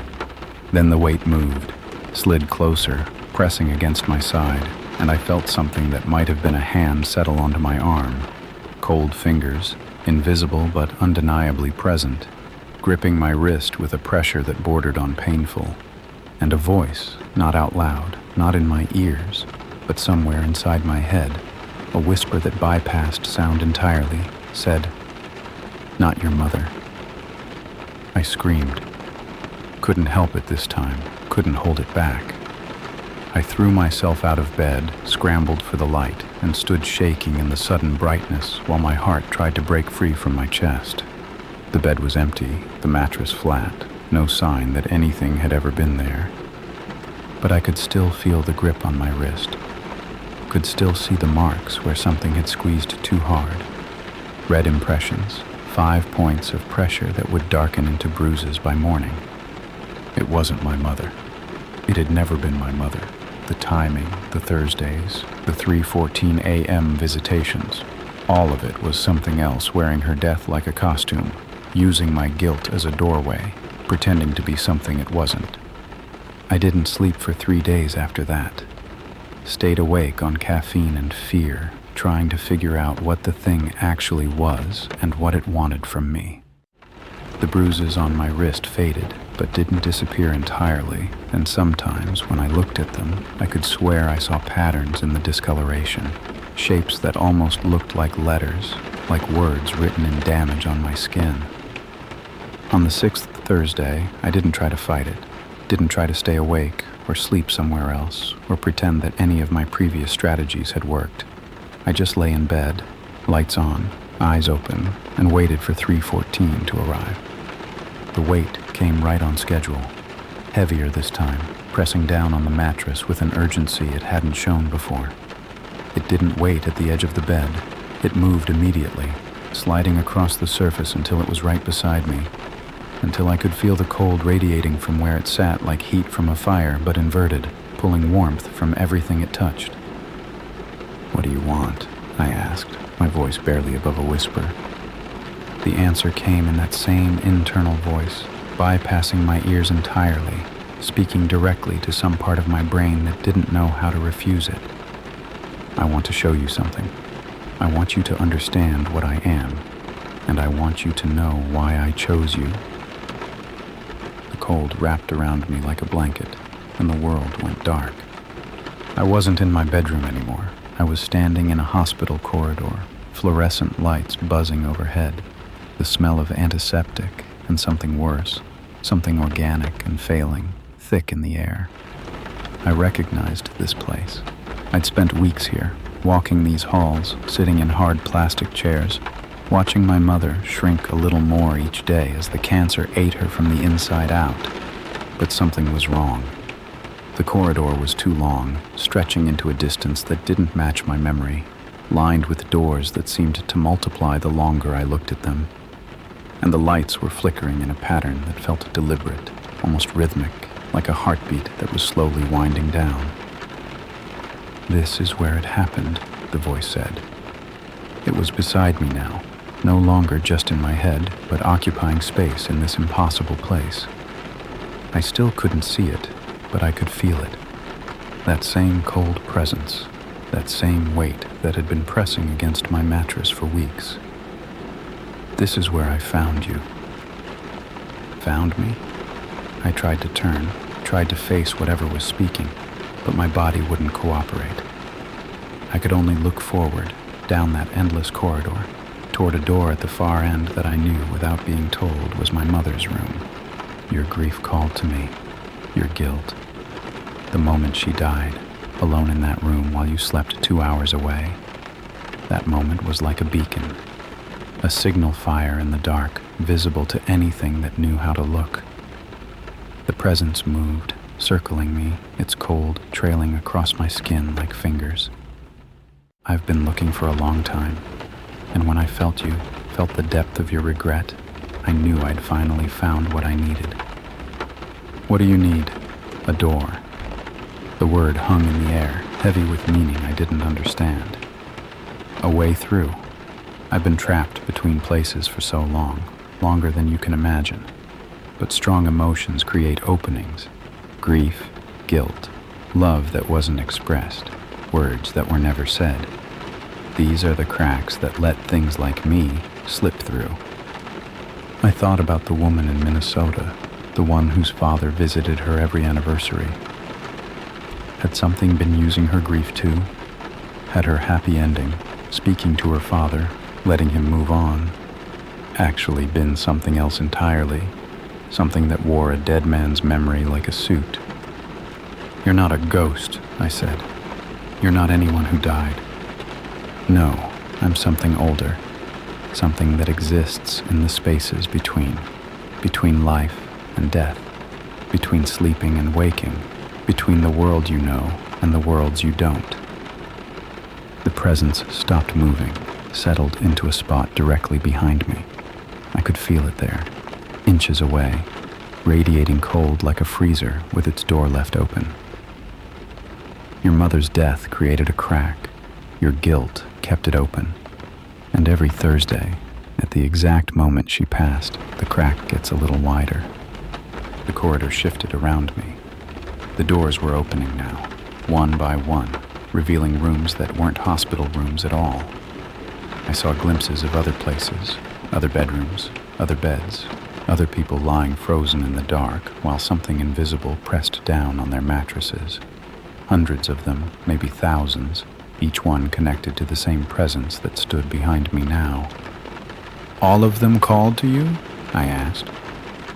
All of them had cracks, moments of grief, of loss, of unfinished business with the dead. I've been visiting them for years, decades, waiting for one of them to open wide enough. The presence moved closer, and I felt its cold breath against the back of my neck. "You're special. Your guilt is deeper than most. Your crack is almost wide enough for me to come through completely. A few more Thursdays, a few more visits, and I'll finally be able to step all the way into your world." "And then what? What happens when you come through?" Silence. The corridor flickered, the lights stuttering, the doors slamming shut one by one. When the presence spoke again, its voice was different, hungrier, less patient. "Then I won't need to wait for Thursday anymore. I'll be with you always. Inside you, part of you, wearing your body the way I've been wearing your mother's death. And you'll still be there somewhere, feeling everything I do, watching from behind your own eyes while I learn what it means to be alive." I tried to run, tried to move, to scream, to do anything that might break whatever hold this vision had on me. But my body was locked in place, my voice frozen in my throat, and all I could do was stand there while the presence pressed against my back, cold seeping through my clothes, through my skin, into the spaces between my bones. "Don't fight it," the voice whispered. "Fighting only makes the crack wider. Every moment of fear, every surge of panic, it's all energy. It's all food. You've been feeding me since the night your mother died, and you'll keep feeding me until there's nothing left." The corridor dissolved. I felt myself falling, tumbling through darkness that was somehow colder than the presence itself. And then I was back in my bedroom, gasping for air, my sheets soaked with sweat despite the chill that still clung to my skin. The weight was gone. The mattress was flat, undisturbed. But when I looked at my phone, I saw that it was 6:47 in the morning. Over 3 hours since 3:14. I'd been somewhere else for all that time, trapped in a vision that had felt like minutes but had stolen half my night. I sat up and looked at my arms, my hands, my body. Everything seemed normal. I was still myself, still in control, still alone in my bedroom with the morning light starting to creep through the curtains. But something felt different. Something felt hollow. The presence had shown me what it was, what it wanted, and it had told me in terms that left no room for doubt that there was nothing I could do to stop it. Every emotion I felt, fear, guilt, grief, even the desperate hope that I might find a way out, was just more fuel for the fire, more energy to widen the crack. I had to find another way. Had to figure out how to close the door before whatever was on the other side managed to push through completely. but I had less than a week until the next Thursday, and I didn't even know where to start looking. All I knew was that when 3:14 a.m. came again, the weight on my bed would be heavier than ever. And sooner or later, it would be heavy enough to crush me entirely. I found Father Marcus through a grief counseling forum. It sounds strange, looking for a priest on the internet, but I didn't know where else to turn. The church wasn't exactly my scene. I'd stopped attending services in my 20s and hadn't looked back. But what I was dealing with seemed to require something more than a therapist's couch and a prescription for anti-anxiety medication. I needed someone who believed in things that couldn't be explained, someone who wouldn't dismiss my experience as a symptom of unprocessed trauma. Father Marcus had posted on the forum years ago, responding to a woman who described visitations from her deceased husband. His response wasn't the typical religious platitudes I'd expected. He wrote about liminal entities, about things that existed in the spaces between states of being, about the dangers of leaving spiritual doors open after a loss. He wrote like someone who'd seen what I was seeing, who understood that not everything wearing the face of the dead was actually the dead. I sent him a message, described what had been happening, what the presence had shown me, what it had said about cracks and doorways and wearing my body like a suit. I expected skepticism, or worse, silence. Instead, he responded within an hour, asking if we could meet in person.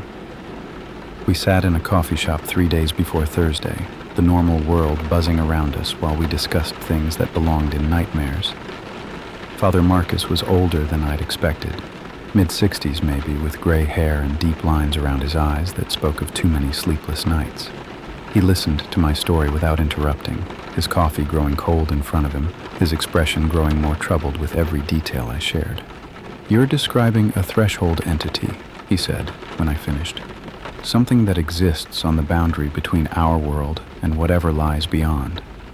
They're attracted to moments of transition, birth, death, intense emotional experiences.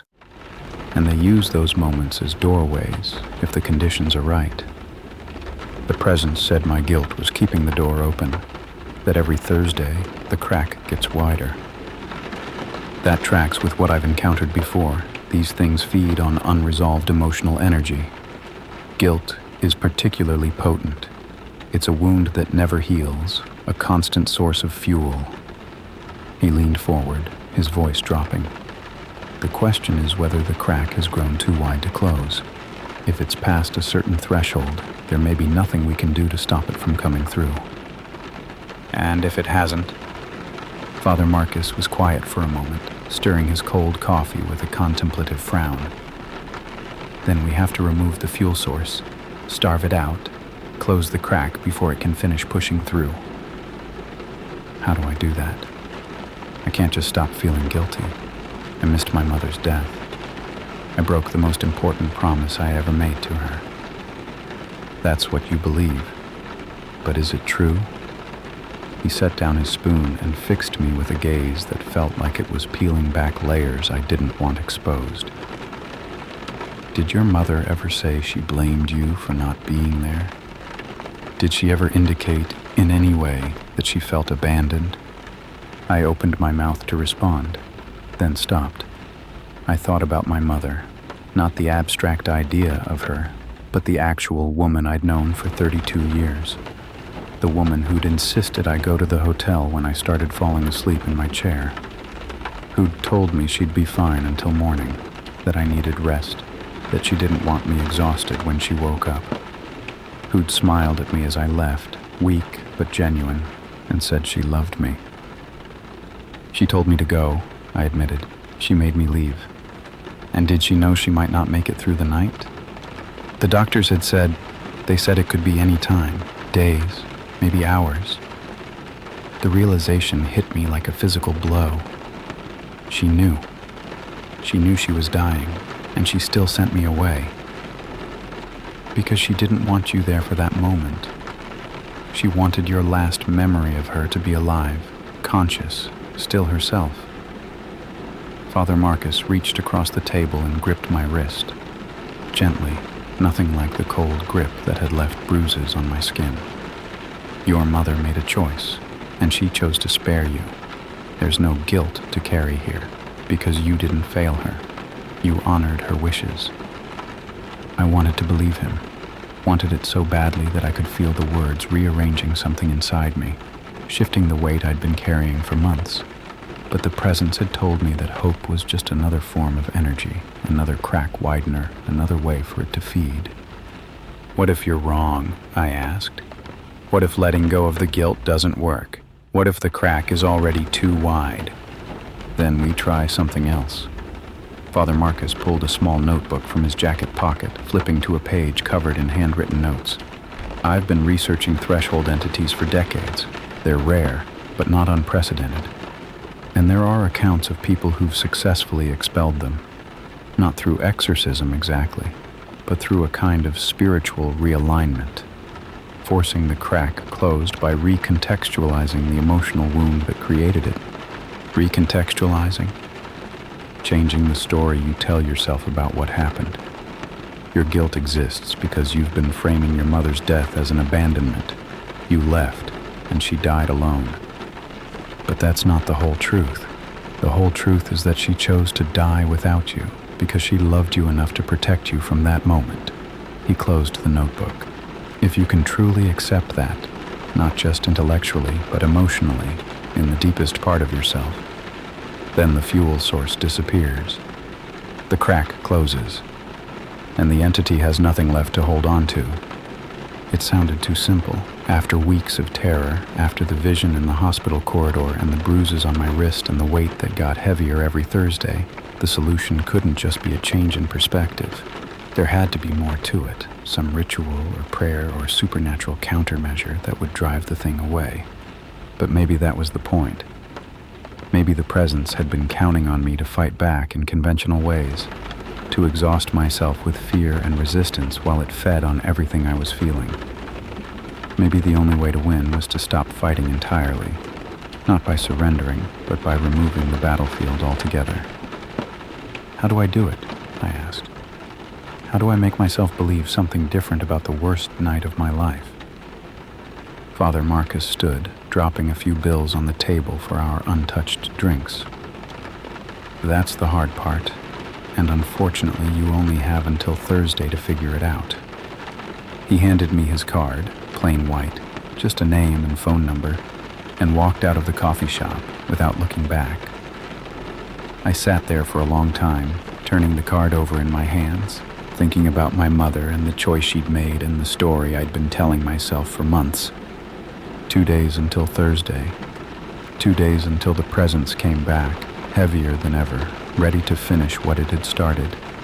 2 days to change the narrative of my own grief, or lose myself entirely to something that had been waiting in the dark since the moment my mother took her final breath. I spent those 2 days going through my mother's things. I'd been avoiding them since the funeral, the boxes my sister had shipped to me, filled with photographs and letters and the accumulated ephemera of a life that had ended too soon.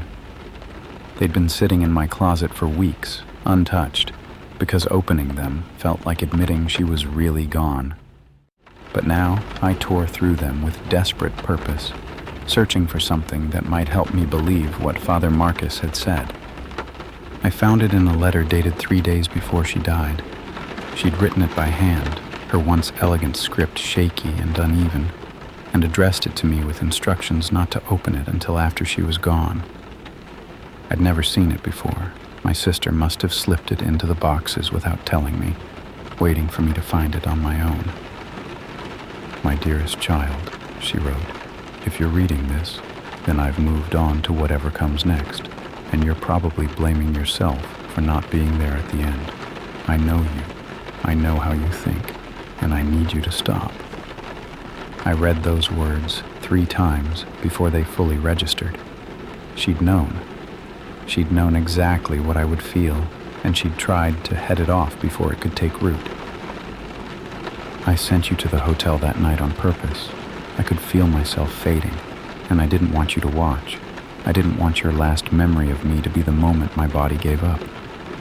That's not how I want to live in your mind, as a death as a failure, as something you couldn't prevent. The handwriting grew shakier toward the bottom of the page, the letters barely legible. Remember me alive. Remember me laughing at your terrible jokes. Remember me burning pancakes and blaming the stove. That's who I was. That's who I want to be, forever, in your heart. She'd signed it with her full name, formal and deliberate, like she was signing a contract. And beneath her signature, one final line. There is nothing to forgive because you did nothing wrong. Now stop crying and go live your life. That's an order. I didn't stop crying.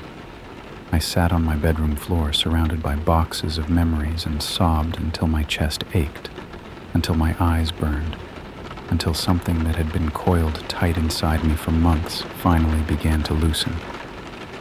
She'd known. She'd chosen. And she'd spent some of her final hours on Earth making sure I wouldn't spend years drowning in guilt that I didn't deserve. The story I'd been telling myself wasn't the true story. It had never been the true story. I hadn't abandoned my mother. I'd honored her final wish, even without knowing she'd made one. The crack hadn't opened because of something I'd done wrong. It had opened because I'd refused to see what had actually happened. Thursday came. I lay in bed with the letter pressed against my chest, watching the clock tick toward 3:14, feeling strangely calm for the first time in weeks. The fear was still there. It would be stupid to pretend otherwise, but it was smaller now, quieter, overshadowed by something that felt almost like peace. At 3:13, the temperature began to drop. I felt the familiar chill creeping across my blankets, the first warning sign that the presence was approaching. My heart rate spiked, adrenaline flooding my system, every instinct screaming at me to run.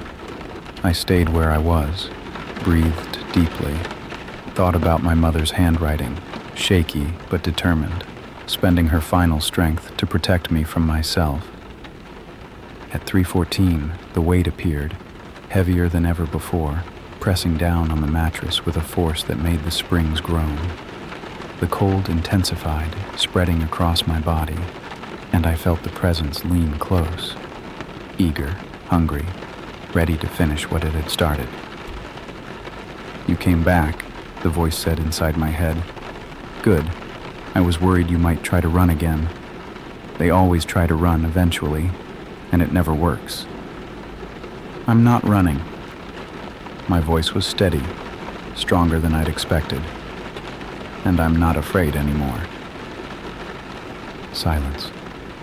The weight shifted, uncertain for the first time since this had begun. "Your guilt is gone." I sat up, clutching the letter, facing the empty space where I knew the presence was sitting. I didn't abandon my mother. She sent me away because she loved me. She died the way she wanted to die, and there's nothing for me to feel guilty about. The cold flickered. I felt the presence recoil, felt it searching for a foothold, for the crack it had been widening for weeks. "You're lying to yourself. You can't just decide not to feel." "I'm not deciding. I'm accepting. There's a difference." I pressed the letter harder against my chest, feeling the paper crinkle, anchoring myself to the truth it contained. "You picked the wrong door. You built your whole plan around a wound that was never as deep as you thought it was, and now the crack is closing, and there's nothing you can do to stop it." The weight on the bed convulsed. I felt fury radiating from the presence, felt it throw itself against the barrier between us with desperate strength. The cold spiked so intensely that frost formed on my blankets, and for a moment I thought I'd miscalculated. Thought it would break through anyway, powered by rage, if not by guilt. Then the weight lifted. Not gradually, not in stages, just gone, all at once, like a held breath finally released. The cold evaporated, the mattress returned to normal, and I sat alone in my bedroom with the first gray light of dawn starting to creep through the curtains. It was over. The door had closed. Whatever had been sitting on my bed for weeks had been starved out, denied the fuel it needed, sent back to whatever liminal space it had crawled from. I should have felt triumphant, should have celebrated, called Father Marcus, done something to mark the victory I'd just achieved. Instead, I just sat there, holding my mother's letter, feeling the hollow ache of grief that was finally allowed to be just grief, painful but clean, without the infection of guilt that had been poisoning it for months. That was 3 months ago. The presence hasn't come back. I sleep through Thursday nights now, undisturbed, and sometimes I even dream about my mother. Good dreams, warm dreams, memories of pancakes and laughter and the life she wanted me to remember. But sometimes in that moment between sleeping and waking, I feel the mattress shift. A subtle compression, a hint of weight, so faint I might be imagining it. And I wonder if the door ever really closed all the way, or if it's just waiting, patient, hungry, watching for the next crack to appear. I try not to think about it. I try to stay peaceful, stay resolved, stay free of the guilt and fear that could open me up again. But late at night, when the house is quiet and the darkness presses close, I catch myself holding my breath at 3:14. Just in case.